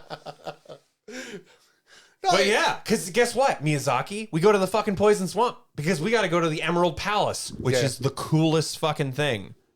I need to go. If I leave the cave, I've been in hiding. If I leave the cave, I have to go to the Emerald Palace in order to siphon my power, in order to find where the beast is. It's so where- they all leave. They never make it to the Emerald Palace. No. Because that's why they go get the the Emerald Spider-Woman. Palace is the only spot where the beast magic can't get to. Yeah. So they have to get through the swamp The in poison order swamp. to get to the thing. Yes. Yeah. But because the seer dies along the way, they're like, well, fuck the What Emerald do- Palace. I is don't useless? think it was in the budget. You'd think that they could just steal whatever. Stop motion spider was versus a painting of a stone structure. We get 35 minutes of a stop motion spider and acrobatics. But a painting of a green castle. I don't think they were even meant wasn't in to. the They budget. obviously weren't meant to get to that place. They could have, to be fair, they could have just stolen the castle from the Wizard of Oz. I was thinking that. They got to the tree. Yes. They get to the tree, and then there's a big old twisty turny of many eyes and many spies because the beast has implored What are they called? changelings, Changelings, yeah. doppelgangers, weird, puffy-faced, claw, talon-like creatures who have already killed people. And we got a great scene where they're all running through this weird poison swamp, and the Cyclops is just like, "Oh fuck, wait, my friends!" And it's Well, he saves them, yeah. he Okay, does. I don't know how many times the Cyclops is like, I will wait here. And then everyone just leaves him, and then he just shows up like, da da da da, and just... He shows up like a line, like a quarterback. The way he ran and threw the spear, I'm like, that could be a football player. But he's done that more times. Listen, it's not a lot. It's like 2 or 3 times. But that's still a lot. Yeah, he's like, I'll stay back. It's not a lot, but And it's then more than catches you'd up. think. Can I? Yeah, Okay. of course. He knows his own death. Sure. He has foreseen Oh, he's buying his path. time. Yeah. He cannot interrupt the weave, the pattern, Sure. the fate, the fate.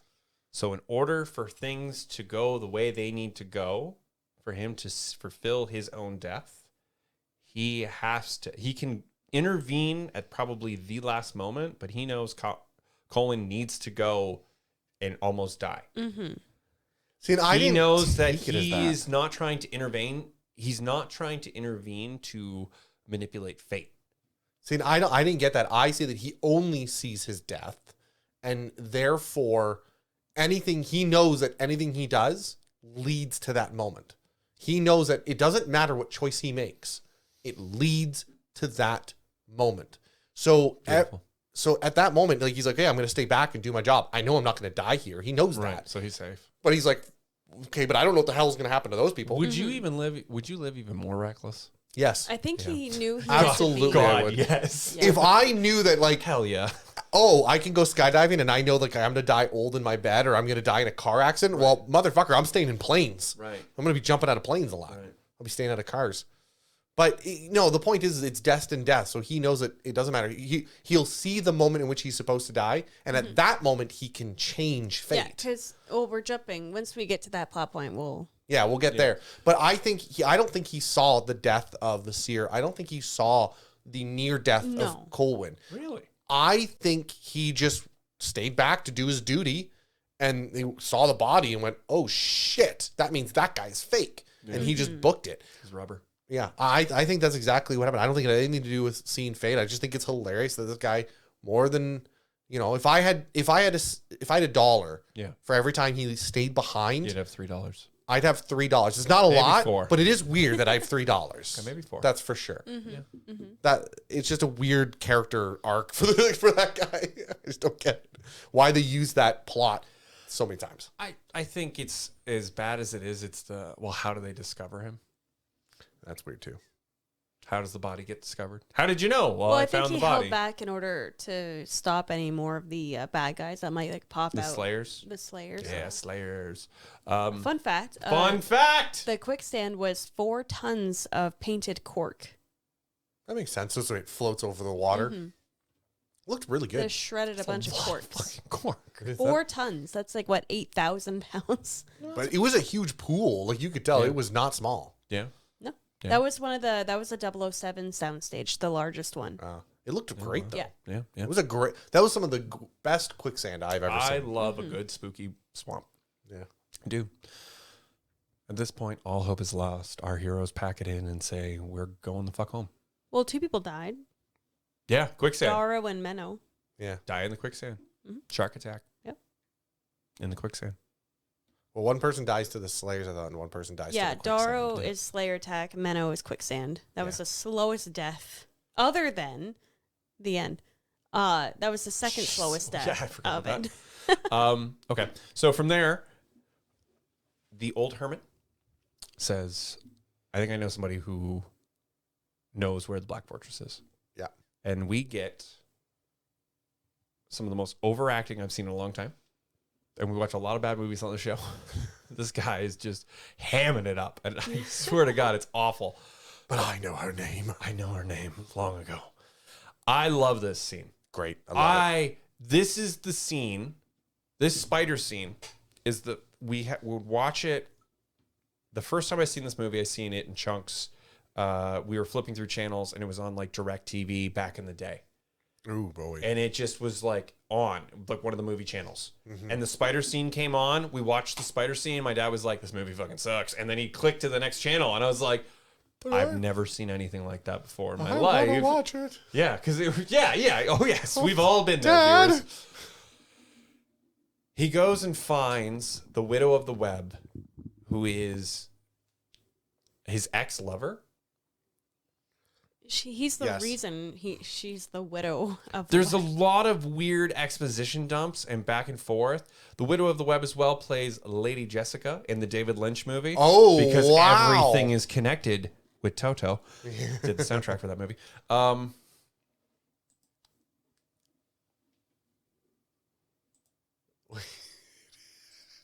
There's a lot of clicking and off the screen go here. on. Can you go back to the IMDb page Yeah, with all this the is actors? why I was opening tabs before. Oh my god. Mommy, daddy. Anyway, so she plays the widow the what was it? Widow of the Web. Widow of the Web. Widow of the Web. It's my favorite scene in the movie. And he has to climb across these giant wire. Yes. Everything's covered in cobweb. He's getting to this spider nest, and you're thinking it's going to be just another big spider, but it's a woman. Yes. And the entire time there's this like almost clear, it's like glass-looking spider that is completely done stop motion. Yeah. That it climbs to lunge at him. Way so much clicky noises. The clicky noises from the spider was droning I at some thought you point. meant what I was doing. No. The clicky noises from the spider at some point was so droning. It just went on and on and on. I went, okay, this noise needs to stop. It wasn't like grating like nails on a chalkboard or anything. It was just the same noise too much. But that's Well, how spiders make. It's a crystal spider. Is that what it was supposed to be? Yeah, it's a crystal spider, so it was like gemmy. Oh God, it was too long. Well, yeah, this movie's too long. But No, so he finds his wife. I His thought it was wife's really like, I killed our son. do you think it was a prison? Yeah, that's a prison. Yeah, okay. That's definitely a prison. I didn't realize that it was a prison until after she said that. I went, oh, she's like, I'm here. That's my penance. I went, here. oh, yeah, this is your prison. Okay, Yeah. I get it. Yeah. Beautiful scene. And I'm guessing people go to her to get visions. And that's why they... Or fortunes told. Or fortunes, whatever, yeah. Kind of thing. And that's why they... that's why, everyone goes there and doesn't return is because the spider stops them. Yeah. But Well, she's... you get your knowledge, but then you don't escape. Yeah. And then he's the only one that does get to because of his love, because their love. Right. And then she gives him the sand. He has to run for his life, revealing that the castle is... What happened? You okay? He's just like... At the end, he's like, I got more sand. Fuck it, I'm done. Well, what I'm wondering, because her true name is also Lisa. Yeah. And the prophecy is that a girl named of an old name who marries a king, their son will be destined to be the ruler of the galaxy. And they specifically say that's her name. And that I don't know if the other, there's another Lisa that needs help, and he helps convince her to help him out. Yeah. But then it's odd that they specify that she killed their son, and that's why she was put in this prison for penance. But could she have been the original prophecy if the son would have lived? Because we don't really know his backstory. Was he like an old king So that she was doesn't disgraced? have another... she doesn't have another kid?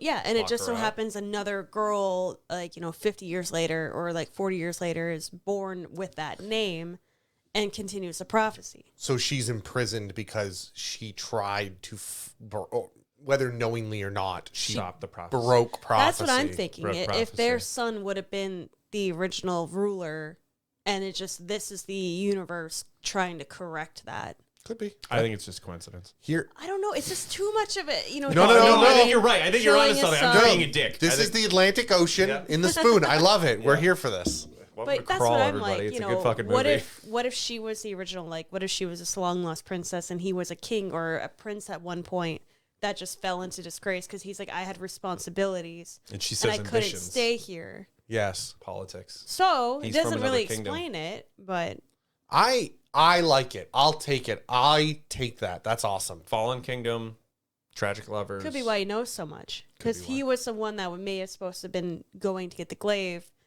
And Like, he chickened out. I know where it is, but I couldn't get it.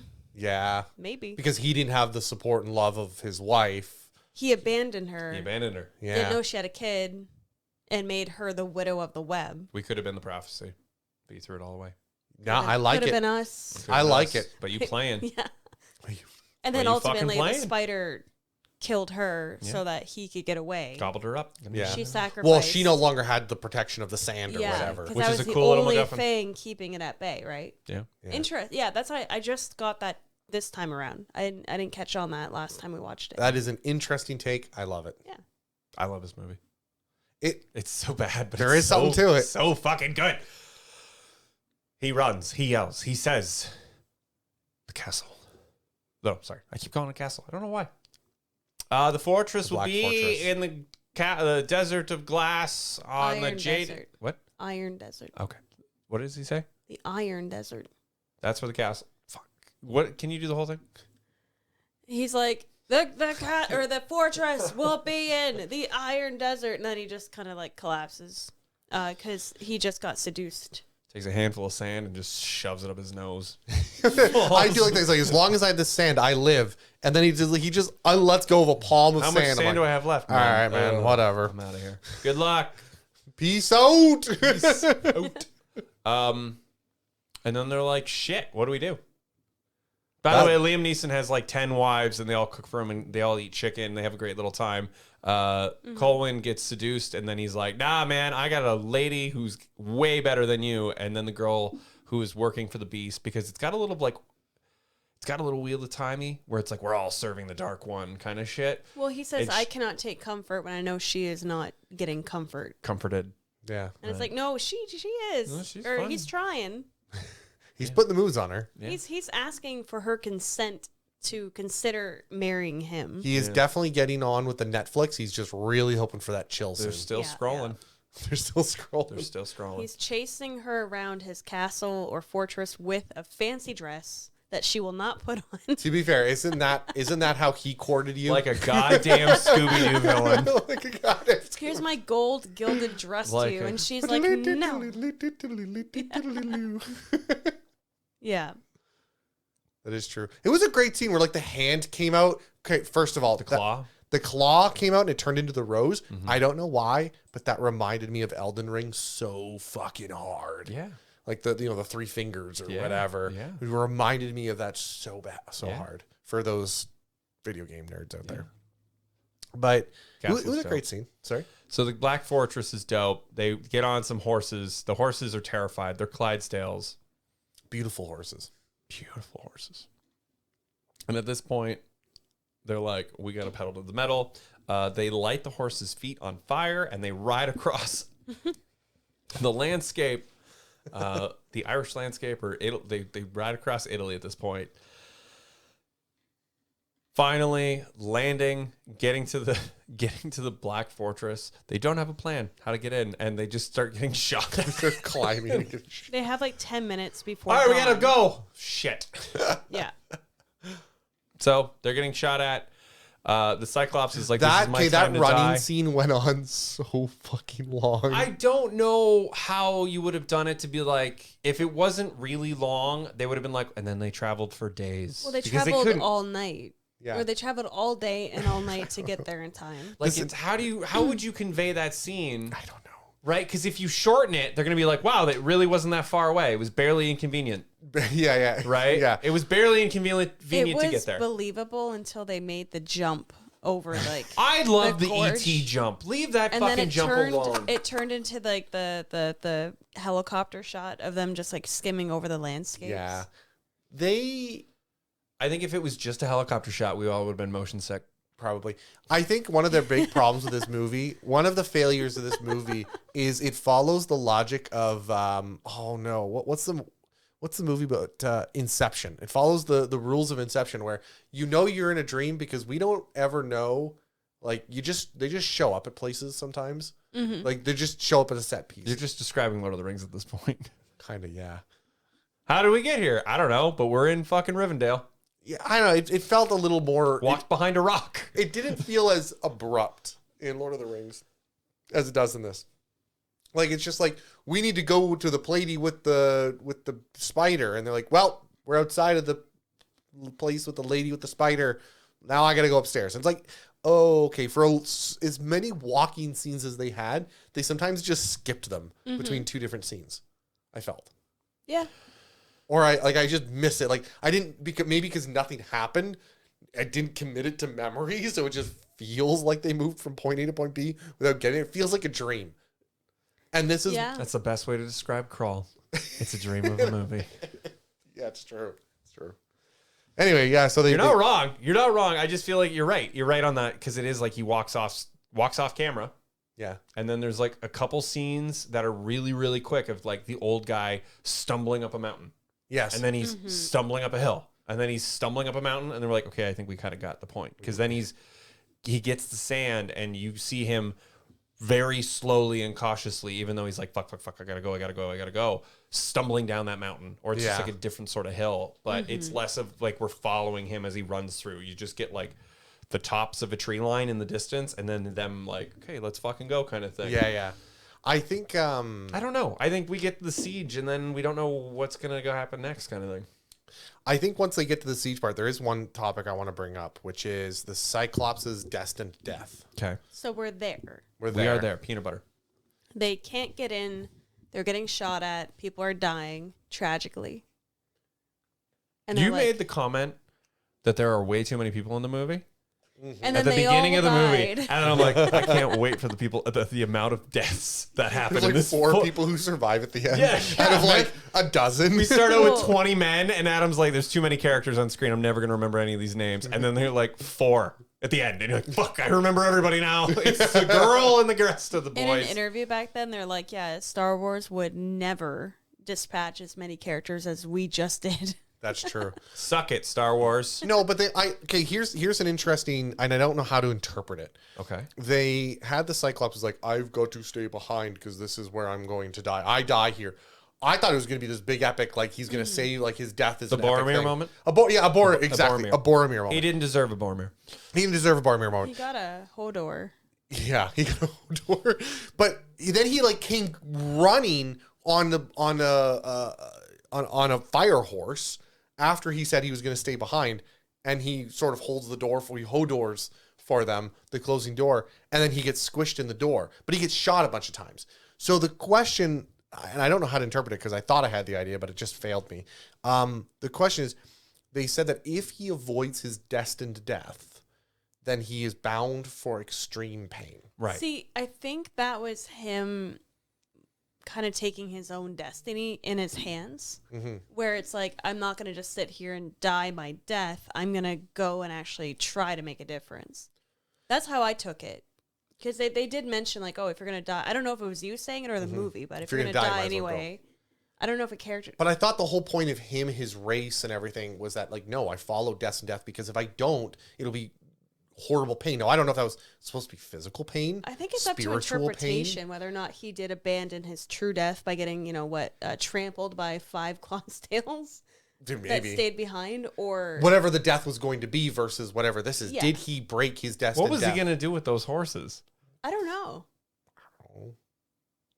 Don't ask me. I don't know what he was fucking... I don't know what his So plan I don't was. know. What But do you think he was going to do with those horses? It doesn't explain it. No, So it's up to interpretation. So he gets smushed in the door.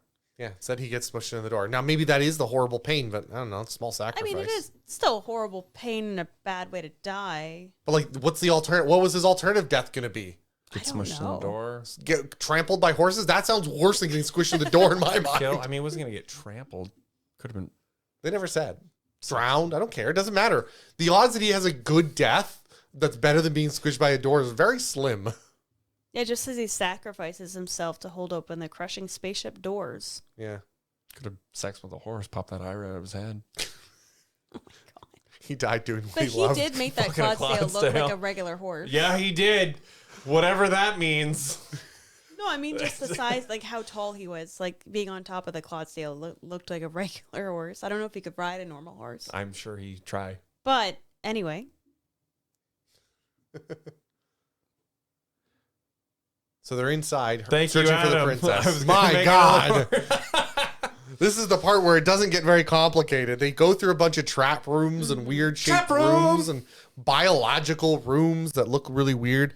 And then eventually It's they... artsy fartsy. It's artsy, definitely it's fucking artsy fartsy. fartsy in there, man. And it's For sure. wild, and they just keep moving it. And you immediately were like, I think what was very funny was it was the, not funny ha ha in a way, but funny like, you were like, is this the beast? Is the beast giant? Is he in his liver? Are we Yeah, because moving? it's very What organic. is- They had shown everything's eyes, they so showed a lot organic. of big hands in the scenes. yeah. Great shots, by the way. Oh, the With, like eye? the big claw. I love that The scene. pull-out shot of him, the eye is Yeah. his eye, but it isn't his eye, but it's her, and they built all of that. Yeah, that's beautiful. Just wild. But that's what I mean. Like, wild okay, is the stuff. ship a part of him? Is he a ship? Like, obviously, is he the ship, but he projects himself to be smaller, maybe?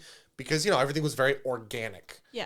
looking. It was very organic looking. And I'm like, okay, maybe that's what they're trying to get at. But no, it's just very, I keep saying Gygaxian. Giger. Giger. It's very Giger-esque. Mm-hmm. I think he is the ship. You think so? I think he's the ship. I guess because when he died, the ship fell apart. Fell apart. So I think there's like the purpose of him being in the egg, in the center, that chamber. I think the concept of him like not being able to leave and having to send out like all of he these can minions. project himself to look like another being, but he can't physically remove himself from the ship. Right. And then I think the concept, like you said, like he can change. Because he tried to convince her by looking like Cowan Yeah. Right. with just like the red eyes, which I'm sure those contacts were so painful. Oh, for sure. Because they were No, they were just like, here, we put acid in your eyes. That'll make them red. Yeah. oh my god. But even the concept of like, hey, He's you're a my fucking lemon. you're my queen. You look. I can show you the world. I can show you the galaxy from a window. Yeah.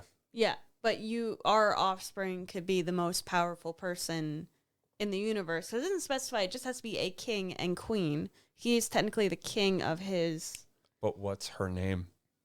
Lisa. What's her name? Yeah. But one Martha. Martha, yeah. One thing that threw me off is they never fully explain why the Beast wants her. Obviously, the assumption is to fulfill that Yeah, prophecy. so that they're Fulfill it. so he never says can- it, but yeah, definitely that's the idea. But it doesn't make much sense to me because this guy is very selfish. And in no way do I imagine this guy going, oh no, I want to create a kingdom for my kid. No, fuck you. This guy wants more power for himself. yeah, because he's like, if you marry me, I'll call off all my minions and we'll like leave and we'll never come back and your Yeah. kingdom will be this planet will be peaceful again. But I just don't understand why he would want this because he's a selfish creature and he wants the power, not to give it to his fucking son. This doesn't make any, like, as a character flaw, it doesn't make much sense. Yeah. What he wants out of all of this. Like, maybe that is what he wants, but it's a weird reason to want that for a character who acts selfishly. I think it's the idea of the Luke Skywalker Emperor thing, where it's very much What? the walk with me on this one, Adam. Okay. Okay. Join me together, we will be strong. I guess. Versus, oh, they're gonna bang, and the prophecy is this is the thing this is the MacGuffin that's gonna stop me. Or what if I have the MacGuffin on my team? Okay. Yeah, that makes sense. Right. You know, join me in the dark side. What if he joins me in Yeah. the dark side? He can manipulate. What if I can take this prophecy and just leave the planet? You may rule, but I get to retire in a nice Right. family. There's rich no one home. that's going to stop me because I'm going to raise him in my traditions, in my alien way. Yeah. Right. So then all of a sudden it's less about, because like, think about it. Prophecy happens. He's just going to go, okay, cool. I got the kid, and he's going to jettison the girl out. Yeah. And be like, all right, gone. And then we'll destroy your planet and I can keep moving on and we'll go to the next. We'll go to the next planet, and if I hear anything about a prophecy, I will extinguish this prophecy and ruin all hope. It's and like any. Benny Generate using Paul Paul to like Right. take over Doom. Yeah, okay. that's There fine. is like you need to just go extinguish whatever faith this planet has in order to completely destroy it. Because if all of them all of a sudden still have the same connected faith of there was a prophecy of something's going to destroy you, then there's always some sort of hope to oppose him Yeah, versus total annihilation or total dominance. Okay. You got to start thinking supervillains. Yeah, I guess. I'll accept it. I begrudgingly. but I'll Begrudgingly, accept it's it. all right. But it's okay. Like the rest of this movie, that the script aspect is its weakest aspect. Its world aspect is its strongest. Yeah. Or its intrigue of the world. Yeah. Is its strongest. Yeah. So he throws that star. He kicks the creature's ass. He finally looks awful. uses it. It looks so what a bad. shit boss It fight. looks so bad. This whole conflict is so bad. The boss, you think they're going to talk? Do you think they're going to be like, hey, you can walk away? Or honestly, I thought it was going to be a fake out. I thought he was going to cut open the egg and then she was going to be the beast. Oh, that'd be wild. No, that'd And be it was cool. going to be like, hey, here's the trick. You have to fight me and I'm the woman you love. Yeah. Right? Oh. Ooh. I just I can't kill you. Well, then you'll die. And then he gets stabbed, and then he has to get the glaive out and yeah. fucking start I kicking just like his the ass. fact that the final boss fight basically is he throws the glaive and the glaive just like Hovers. Fakes him out. Fakes him out. go left, go right, and then just goes like what the fuck? Hits him. Well, you're assuming, and that's the thing too, the glaive is assuming that this alien creature has the same organs and everything that us, True. right? Covered in black Well, blood. it seemed to Could know have 12 exactly hearts. where to get him. Like it grazed him the first time because it just tried to get a hit in, but it seemed like it was aiming for the heart, right? It was aiming for the critical point, so it knew. I don't know. It was just really I don't know. It was a weird. weird scene. That's what I mean. It was weird that he was controlling it. Like I said, I'm like, as soon as he landed the blow, I'm like, did he just beat him with a fake out?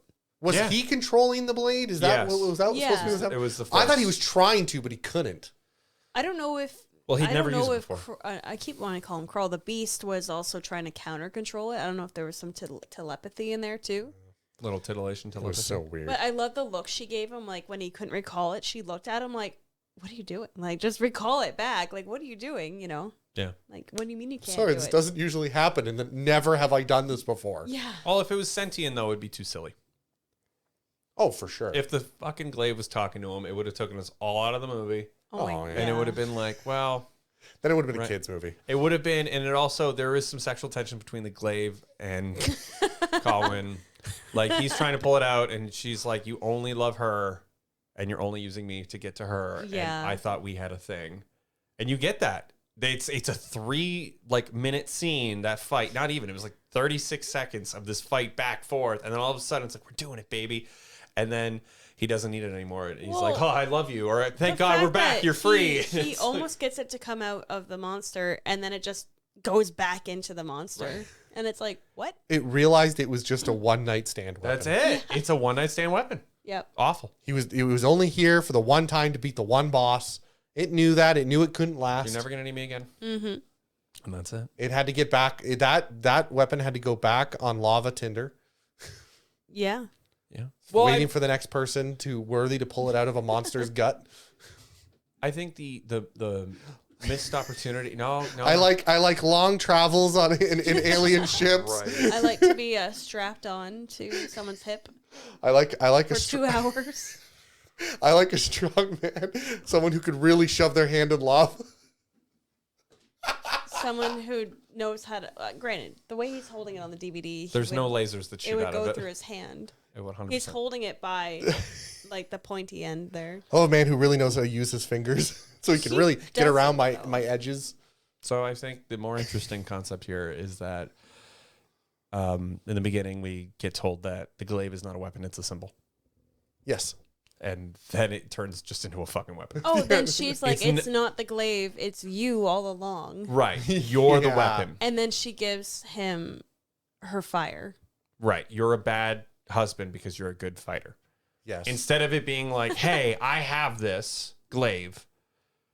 You should join me because I believe we can beat him. yes.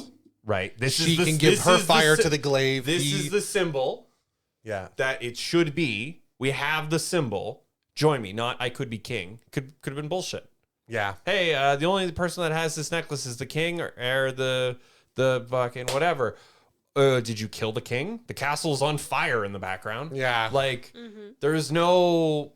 It's a big deal. Well, I know. it goes to the whole point of power isn't anything that, like, basically love is the weapon that will, like, ultimately prevail. So the symbol of power, which was the glaive, ultimately kind of failed. Yeah. And it took her love of exchanging their love to get the fire to him that ultimately took care of the bad guy. I think what could have been or should have been better is if the movie Heartstop. Yeah, you're right. Gotcha. Got it. Show's over. Fucking got him. I think she should have imbued the weapon with her fire. That would have made a lot more sense, but a lot more cooler. Yeah. That's fair. Because like the final battle of him just like, I don't know, dark, what is it, Star Wars Emperor finger blasting the bad guy. Like, Flamethrower. No. You're putting too much spin on that. Yeah. Not even a finger wiggle. This is the first time he's shooting fire out of his hands. This And is the first then- time he's actively using magic. And he's just like, No, he's married now. he's married to magic. That is his Mistra. marriage power. That is his marriage power. yeah.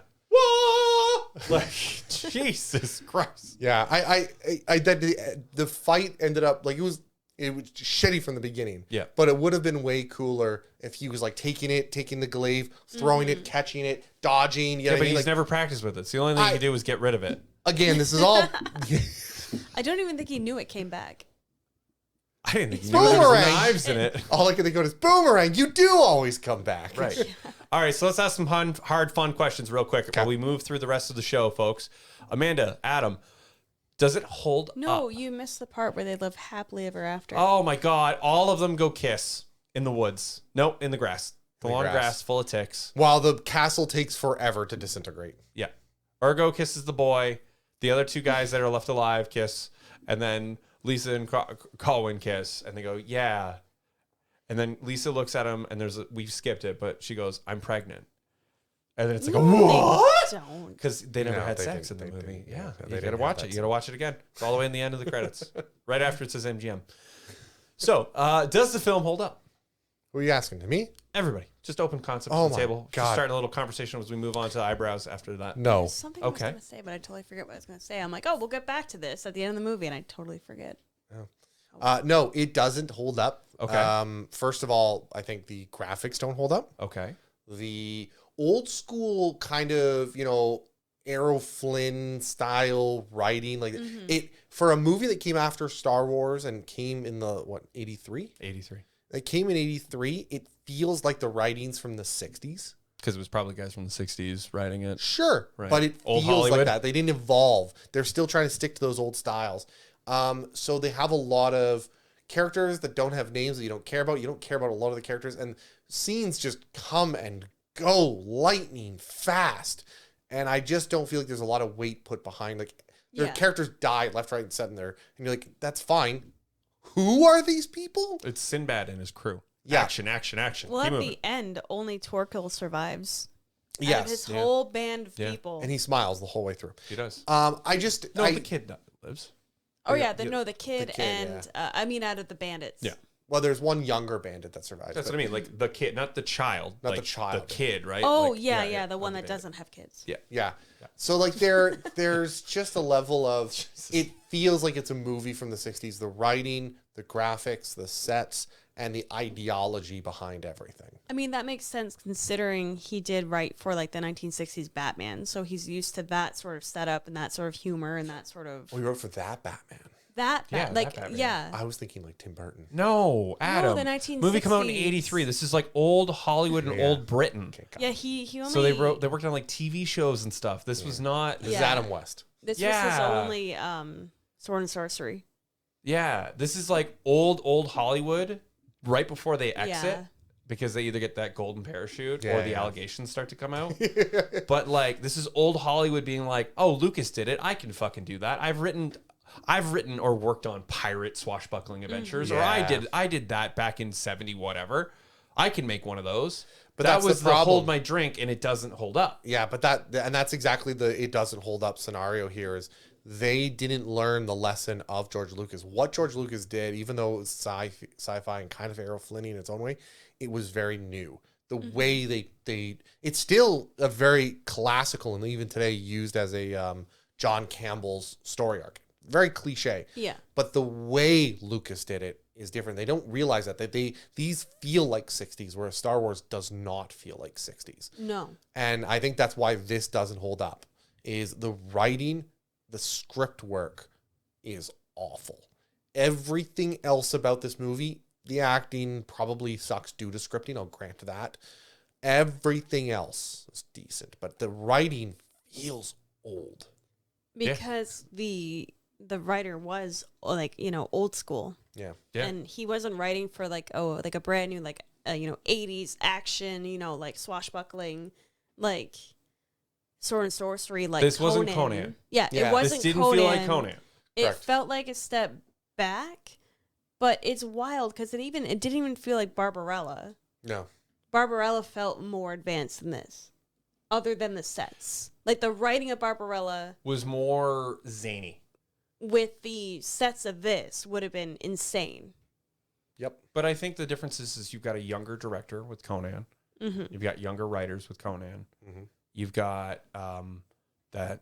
I think it really, really does fall in that back and forth of like old Hollywood being like, we can fucking do that. You big deal.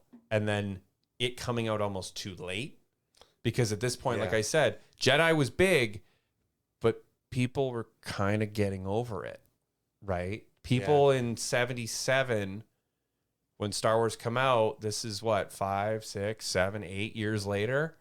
Like they've grown up. Yeah. They're not Yeah. there to go see big space operas anymore. They're there to see the car movies, the James Bonds. And their these- graphics wasn't nearly as good as, say, Return. Mm-hmm. Well, think about Willow come out in 88. Yeah. This is 83. Yeah. Like they moved like remember Dark Crystal flopped.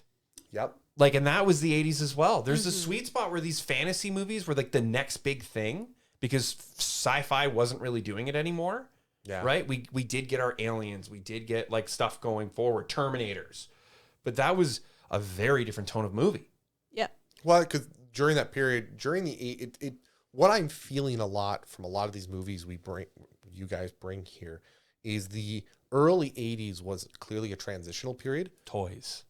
yeah, toys, but even just in movies in general, there was a transitional period where the writers that were still around were trying to write for things they wanted to see when they were in the 70s or in 60s. Yeah.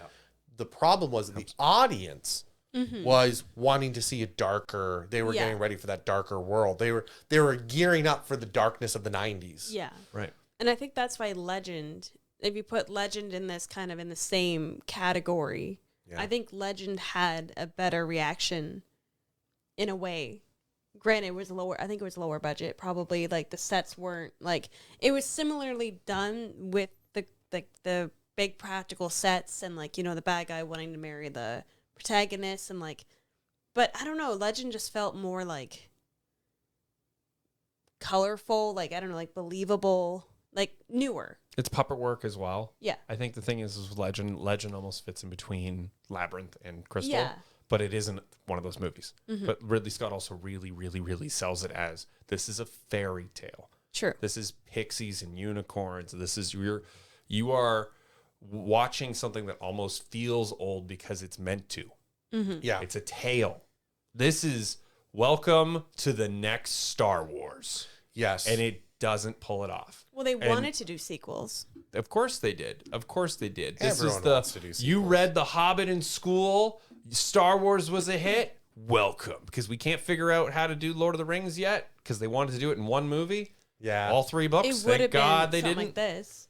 Oh, God. Yeah, no, it would have been like a Lawrence of Arabia. It would have been like a 4-hour thing, and they would have did one big movie, and it would have flopped. All hardcore. The Would've funny flopped. thing is it says here that the director Peter Yates reportedly hated making this film so much he took a vacation to the Caribbean in the middle of filming, and this also led to special effects team taking a 3-week break as well.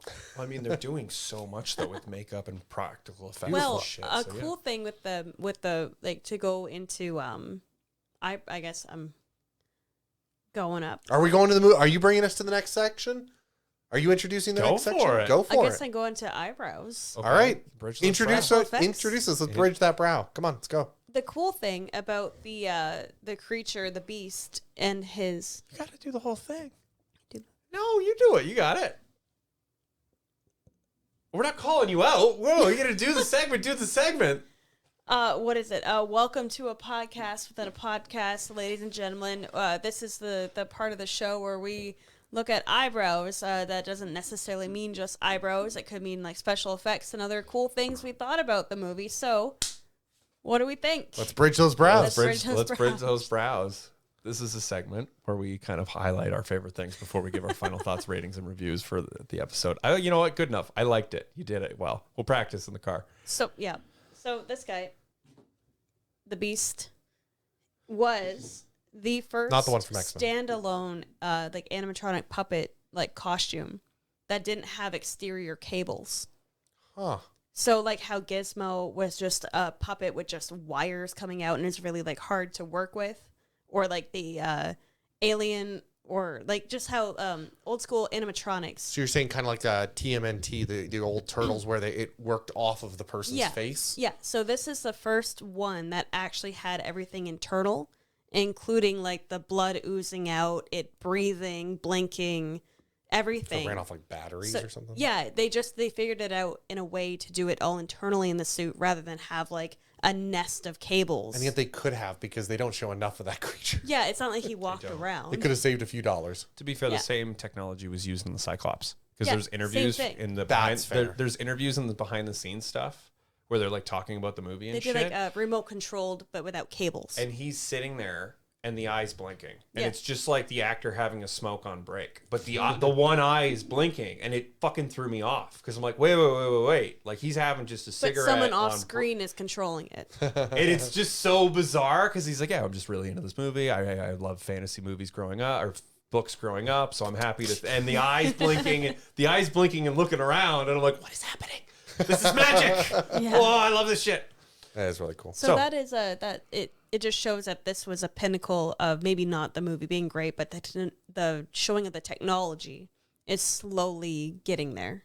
Yeah.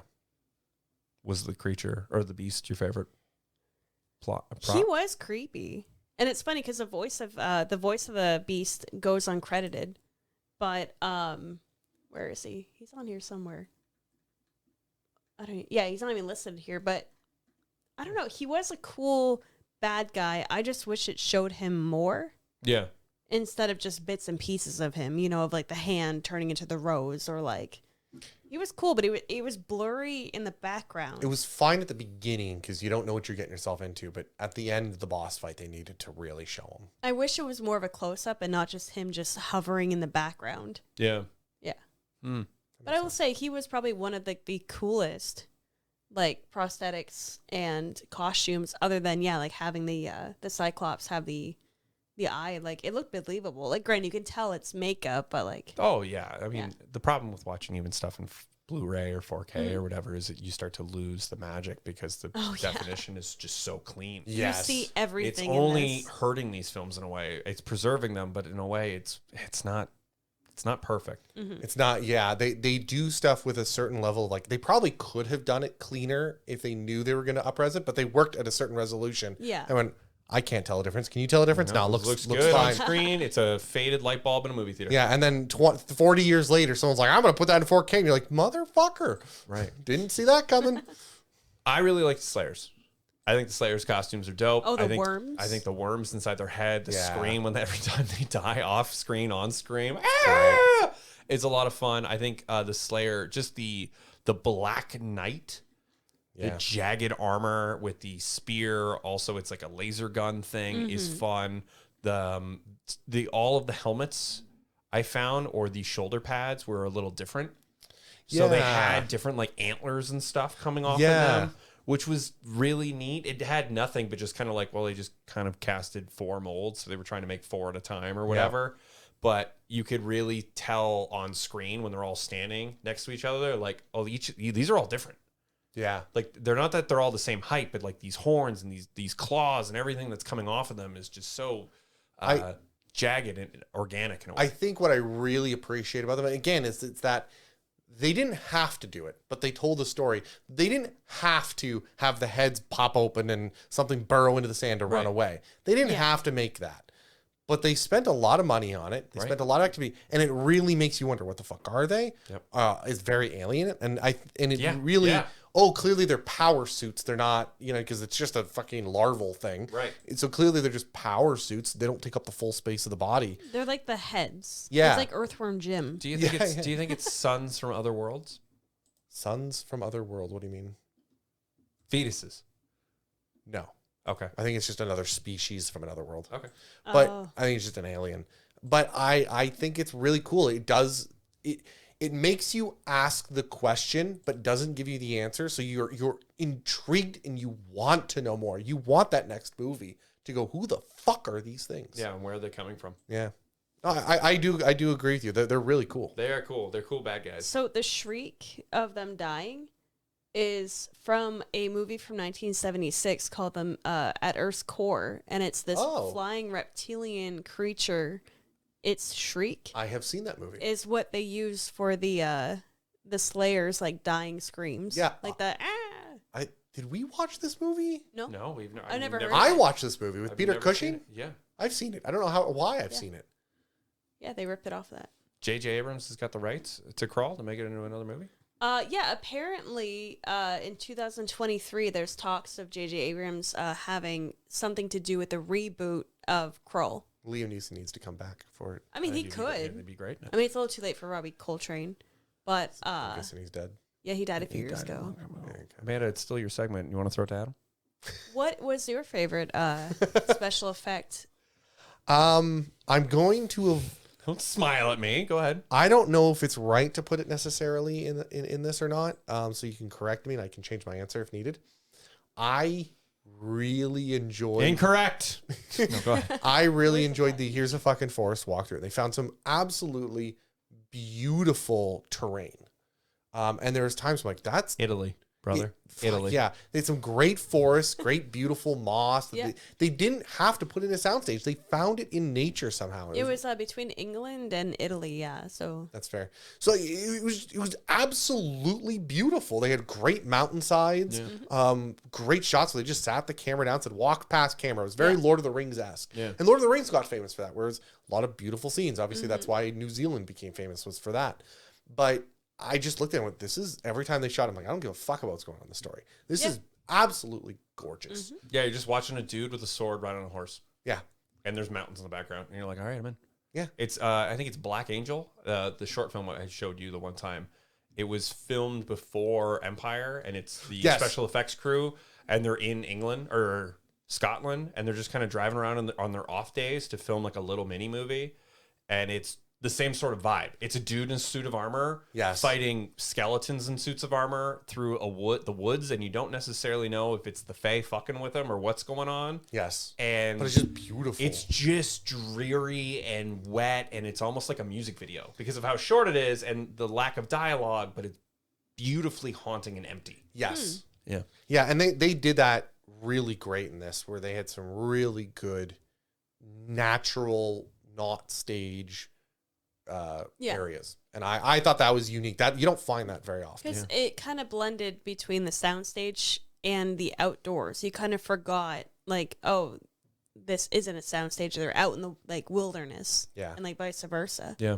And the fact that they were willing to like live in it and just sit there, like they just had like I don't know if it was a minute, felt like like at least a minute, where they just show Colwell just climbing a rock, going into the mountain, going into a hole up on top of a mountain for where the starfish is, and they just sat on this beautiful scene with beautiful rocks. It kind of reminded me of like a Breath of the Wild moment where you're sitting there, you took all this time to climb up, and they just sit right there. Yeah. They know what they have. Yeah. The funny part of the movie. They can't build that. No, you're right. They you can't build that. They know what they have. So they're just like, okay, fuck, what else can we do out here? I agree. Yep. But Right. the fact that they were able and willing to do that, I think is beautiful because it was just beautiful scenery. The funny part of the movie that I noticed this time was in the very beginning when it shows Callan and his like father and all them coming down from the mountains and over like the meadows, and it's this big sprawling green field, right? And then as soon as they get into the castle and it shows like the matte painting in the doorway of the Yeah. castle, it's like dark and desolate. That's- And I'm yeah. like, what? Yeah. Also, really quick before we move, or actually, what was your favorite part? And then I'll say mine just in Yeah, case. Bridger Brown. He already gave it. I already went. You You weren't did. Slayers. listening. You weren't Oh, the listening. Slayers. Yeah, I was listening. Sorry, yeah, because sorry. Trick question. What I thought was it was cool the spiders. was It was that Toto. Toto was the Toto. man. the You castle, like where the wedding was practical. It was a 40-foot model that they put out into like the landscape in Italy, and just with perspective made it look like a castle in Yeah, the distance. That's what I said. Remember, I'm like, it's just like they put something up on yeah, cardboard. and they did the same thing with the spaceship too. That was Yes, like a practical absolutely. model. That looked like a piece of wood. Yeah, It just well, looks it like was a a giant piece of practical wood. Yeah. thing that they had. It was just perspective. Someone found some driftwood and shoved a bowl on top of it. Yeah. No, that's how they used to do And then old spare prop painted shit, it. man. Why Oh, for not? sure. I love it. Dry brush the hell out of it. Oh, They just why. threw glue at it. They threw glue from the what the fuck, from the horses that they killed on Yeah. this on That's the fucking movie, and then yeah. that's it. That's how they made it. Yours was the Beast, Yes. or did you? Where- You have one? No, the Beast was. We've bridged our brows. We've Yeah, got a I unibrow. just remembered about the models. I just wanted to mention that. Those Oh. were Oh, practical. sorry. I thought. Okay. Yeah. Great. Yeah, they were beautiful models because I think the model of the Black Fortress, is that what they call it? Black Fortress. Black Fortress, I think was the first time I went, fuck, that's cool. Yeah. Yeah. When flying, they started with flying through space, and then it just lands, and I'm like, fuck yeah, it looks really cool in space, Yeah. and it looks really cool on land. They did Yeah. the Star Wars thing. It opened with like the spaceship shot. See, and I was weirdly enough, I was reminded more of Fifth Element, but True. Yeah. It's a bad movie. Anyway. Final thoughts, ratings. Let's wrap this fucker up. Let's land the giant black fortress onto the planet of Krull. Amanda. I want to like this is a good movie to put on. Like, today we had like thunderstorms and it was like raining and it was like dreary out, and it was like, this is the perfect like weekend movie. Like you said, if you're flipping through channels or, putting on a streaming service because nobody watches cable anymore, and this is on or you see it, it's a good 2-hour fantasy. Like I said, it has a good plot throughout the whole thing.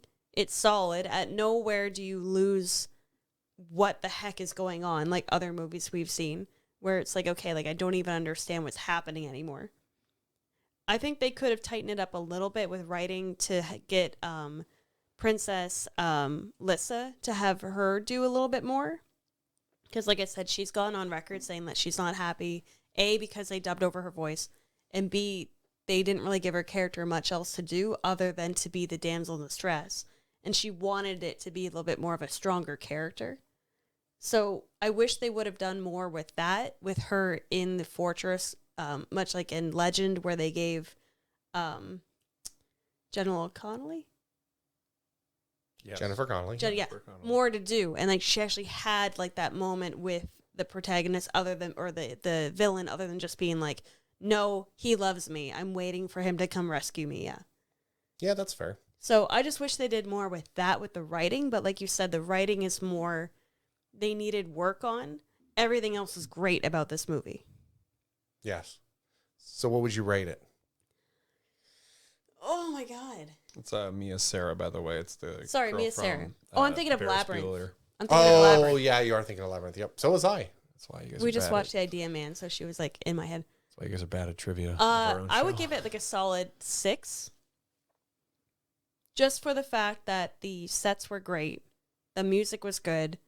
It just, everything was good except they had a little bit of plot holes they could have filled.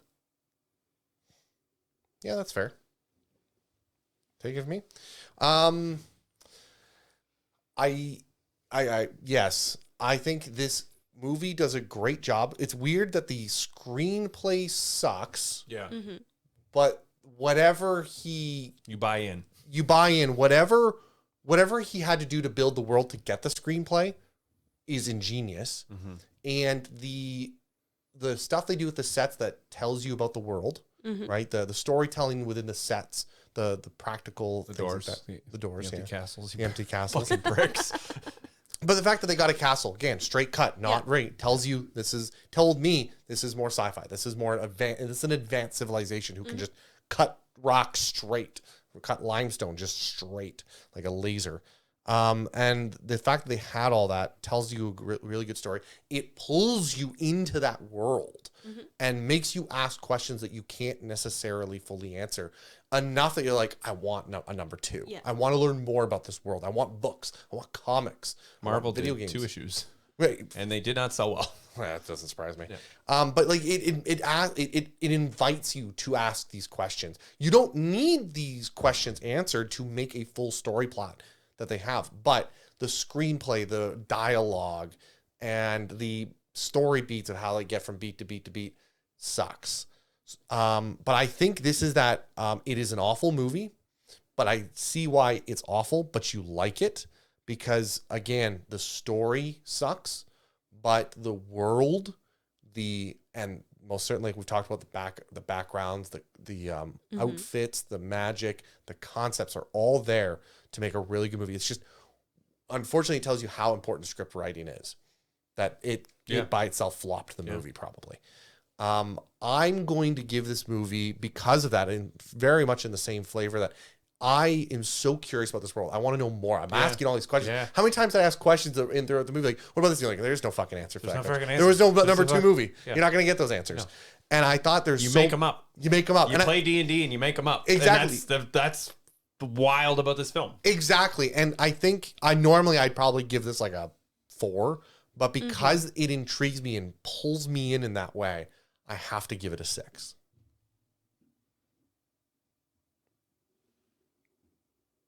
Fun fact, folks. Gottlieb made 10 prototype pinball tables, and the play field was transparent, Oh, cool. and you would get the picture, like the image of the beast flash like lightning Through the through the play the field. transparent freaking part. cool. through the transparent play field, and it was one of the most expensive tables to produce, so it was never actually manufactured and made. But there are 10 Krull tables that exist. I will send photos on they the must Twitters be and everything like that. huge collectors. They are expensive, Yeah. and they're very, very cool, but you can tell why they were expensive. I love it. It is that right sort of sci-fi fantasy He-Man Masters of the Universe bullshit that I just consume. An artist named Skinnerd does a lot of weird paintings that are sort of inspired by this.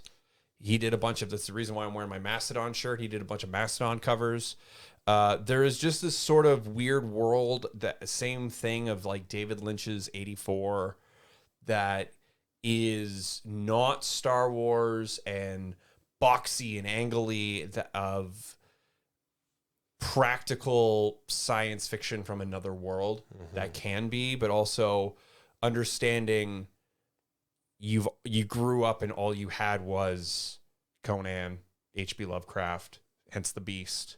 You had Robin Hood, Excalibur, the tales of like the Knights of the Round Table. This is what you get. Yeah. Right? You're not reading Marvel Comics. These are people who grew up reading literature.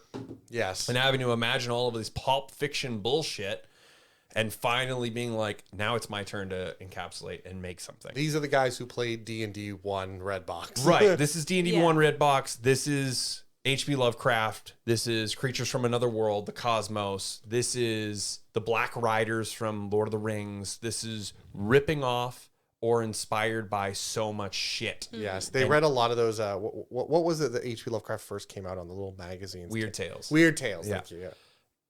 I don't necessarily know how much of a cultural impact Krull has ever had. I just know artistically it's a beautiful movie to look at. Yeah. And it is full of plot holes, but it does ride that sort of weird, broken, traditional, old school D&D quest, which I really, really love. I agree with both of you. I think you've nailed it on the head. And I would honestly say this is the first time where it's very, very just, because it isn't that... The thing is, for me, is like, this is my fucking 20th time watching this movie. Sounds like it. Right? You've seen it like 4 or 5 times, Yeah. to be fair. This is your first viewing. Yeah. The thing is like how you literally were like, fuck, I never even thought of that or seen this, and you're pulling stuff out. Yeah, 'cause you- now I'm starting to notice things because I understand, like, I've seen it, so I'm not watching it for the whole movie. I'm like, what have I missed? Yeah. Like, the little nuances. also answers the why do I own this on so many copies or so many times, is because people have gotten into it and gone, I want more, but there isn't more. Yeah. But also it becomes that Sunday afternoon flick of, like a Conan, you just put it on and you're just kind of like, it's not good, but fuck, I'm in. Yeah. I'm in, and I know it's bad, but like, it's like Demolition Man. It's not good, but I'm in. I'm in, and it's scratching this weird little itch of this world that you want to explore, and I hope they never do anything with, because this is special. I see what you're The saying. budget that is here, the practical effects, these castles, the styrofoam, the rocks, the stop motion, the callbacks to Harryhausen, all of this weird swashbuckling old school of 1950s, 1960s, like Sinbad's journey, is beautiful callbacks, but also crashes into 1980s modern contemporary filmmaking Yeah. that doesn't necessarily hold up. And I honestly, I love it, but you're both right. It's a 6. Yeah. It's not terrible. It's not good. Do you think- But I can acknowledge the candy corn. Like Do you think so that there is a discussion of who do they say has the rights right now for it? Abrams. J.J. Abrams J.J. Abrams. may have Okay, something to aside do. from J.J. Abrams, because I don't think he could do this movie justice. Do you think that if they had the right director and the right writer, that this could be redone today and made better? I don't know if better, No. but No? Okay. No. I was just curious because, like, there are very few times where I think you should touch a movie. I think there's too many times where people do remakes and you're like, listen, you take, there's too many times where people take Back to the Future and like, let's redo it. And you're like, motherfucker, stop it. Like, Well- you're not going to beat perfection. But given the fact that we have a 6 on this, I kind of feel like you could, like, someone like, holy shit, what the fuck's his name? like Edgar Wright, not even though. Edgar Wright would be hilarious. That would be a very different funny. movie. It would be very funny. Be very funny. Oh my god. Benioff and Weiss, like the guys that worked on Game of Thrones. Fuck them. The guy who did Lord of the Rings. Why am I forgetting his name? Peter Jackson. Peter Jackson. I think Peter he could do Jackson would something. not touch. The problem with Peter Jackson with this movie is this would go back to like old school Peter Jackson. Oh yeah, that's what I mean. Like You have to old go back to school, old school. silly Peter Jackson. Yes. Not we got to make like an epic. Yeah, The problem- that's what I mean. The problem with the remake for Krull is because as soon as you slap science fiction fantasy on it, everyone starts to roll their eyes, and then all of Yeah. a sudden it's not a film. It's a 10-part, it's a 5-part, it's a fucking Netflix show that immediately starts to fall apart, and the Yeah. budget gets thinner and thinner. I'm and also then- worried that they would put Chris Pratt Because maybe, but also then I Oh feel my like God, the yes. problem with something like Krull is it's not like at this point we're not going to get the original author's ideas, and we get into like a blood origin. That is true. That is true. it'll Like, be more be about happy- the beast rather than the hero. That's I think true. if we got another, Right. But I think there could be definitely a better movie if this got cleaned up. I think this could turn into if you and I 7 sat or down something. and edited it out and kind of like moved some of the scenes where they're walking or like just rearranged or cut 20 minutes out of this Yeah. movie, totally. But also I feel like I don't necessarily know if it needs to be made into one. That's fair. Do you know what I mean? Because just within the climate we have, people don't go to the movies anymore. Fuck you, Garfield. People sit at home and watch Netflix, or they watch these like long format or short format commercials. That's true. And it feels like if it wouldn't have grabbed people in the first 2 episodes, That's true. it's fucked. And then the budget gets slashed. Or they try to do something that is up to modern time and speed, right? Yeah. Inclusive characters, clean up a little bit more of a friendlier writing. We're going to lean more into a Guardians of Galaxy, like make a joke, look at the camera, wink, Yeah, which doesn't necessarily fit. And then all of a sudden, No, that it- wouldn't work for this. it falls apart with something that's promised for 3 seasons, and we get a Willow that just gets removed from Disney Willow Plus completely. was so good, and it sucks they wiped it. They wiped it. You can't even watch it anymore. They removed it. Tax write-off. Yeah. We disagree, but that's okay. That's fine. But also, the demographic for that film is like teenage adventure novels. Yeah. Well, that's the Like, problem. it's not made for you. It's No, made for correct. teenage, like 13-year-old teenage kids that are reading Harry Potter and And looking for they're something not else. they're not watching something like that. That's the problem. The They weren't. teenagers today They are not weren't. watching something like that. Absolutely, and that's where I think Krull would die. Yeah, it's possible. I don't think we're back in the fantasy yet. Just about how like Dungeons and Dragons movie kind of flopped. Which was a good movie. Very good movie. Yeah. Very niche. I don't know what kind of genre we're getting into now, but we're getting away from like superhero movies. So maybe it is time to bring back like the Robin Hoods and That's like, kind of what I'm getting at. yeah. Maybe in the next couple of years we'll be ready for it, but I don't even know because this is all speculation with him like taking it over. Like he might have gotten the rights, but who knows when this would actually get made. Sure, agreed. So Fair enough. I couldn't see it getting done. I think it's going to be too expensive, too ambitious. And then the other thing is part of the charm is that it is practical effects. That's fair. They're running around sets, and we're going, fuck, that's a hallway. And he just whacked his leg. It's Yeah. not a big green screen. because you run into getting like the dome where everything is like slightly blurred on the edges and it Yeah. kind of loses its like magic, I guess. Well, everybody's standing 3 feet away from each other, and they were like, all right, cool. I'm just going to walk over here. Yeah. Especially with So- JJ being like, you know, he rebooted Star Trek, he rebooted like he did the Oh, Star Wars. Don't worry, I wouldn't want to see J.J. Abrams. No, do I this. wouldn't want to do Well, that that's either. who has it. I'm So sorry, it's like, but do I'm- we want that? I don't really like J.J. Abrams. Mm-hmm. I think he's a great copier. He's really good at copying your homework, but that's about all he can Yeah. do. He's not actually good. He's good at taking other people's stuff, Mm-hmm. which for the first Star Wars, not bad because you want him to take Yeah. from stuff and you want people to remind people, hey, this Or Star Trek. or we want Star something Trek, totally new, but not but really. exactly the same. Yeah. But totally new, but exactly the same. Exactly. And he was fine for that. But I don't think that makes him good. I just think that makes him a copy pasta. Mm-hmm. So I don't think he should do this because this requires, someone were to redo this, it requires true originality. Yeah. And it requires someone, you almost need to take it with a sense of seriousness. You cannot do what you're suggesting, the, wink and a joke and, the superhero thing. You can't do that. You cannot treat this like Guardians of the Galaxy. This has to be taken relatively seriously. Yeah. Right. But then you get the Hobbit. Eh, Right? Yes. Because it's too serious. And the problem with the Hobbit movie is the extended ones are where they actually are like take a deep breath and have fun. Yeah. The dwarves are farting and cracking jokes because Yeah. they've been traveling together for years and they hate each other, but they love each other. Where the movies, it's like get to the plot, get to the action, get to the plot, credits. Yes. There's no sillies. Yeah. They try to do beer and sandwiches and it just falls flat. Yes, I completely agree. Ladies and gentlemen, Krull's a 6. We enjoyed it. It's a fun, beautiful little artsy fartsy film with a really, really big budget for 84 million nowadays. But it just kind of feels a little hollow, just like the castle itself or the beast's heart. This has been Raised by Spoilers. I'm Geek Movie House. Nintendo Geek. Adam, man. Just my first name, Adam. Love it. Ladies and gentlemen, you can find us all over the web. X, Twitter, whatever is a fucking firestorm of hell. Like, subscribe, give us a thumbs up, spread the cult movies, embrace the weird, and as always, be kind and rewind. And to everyone celebrating Pride, we love you and stay safe. Good night, everyone. Night.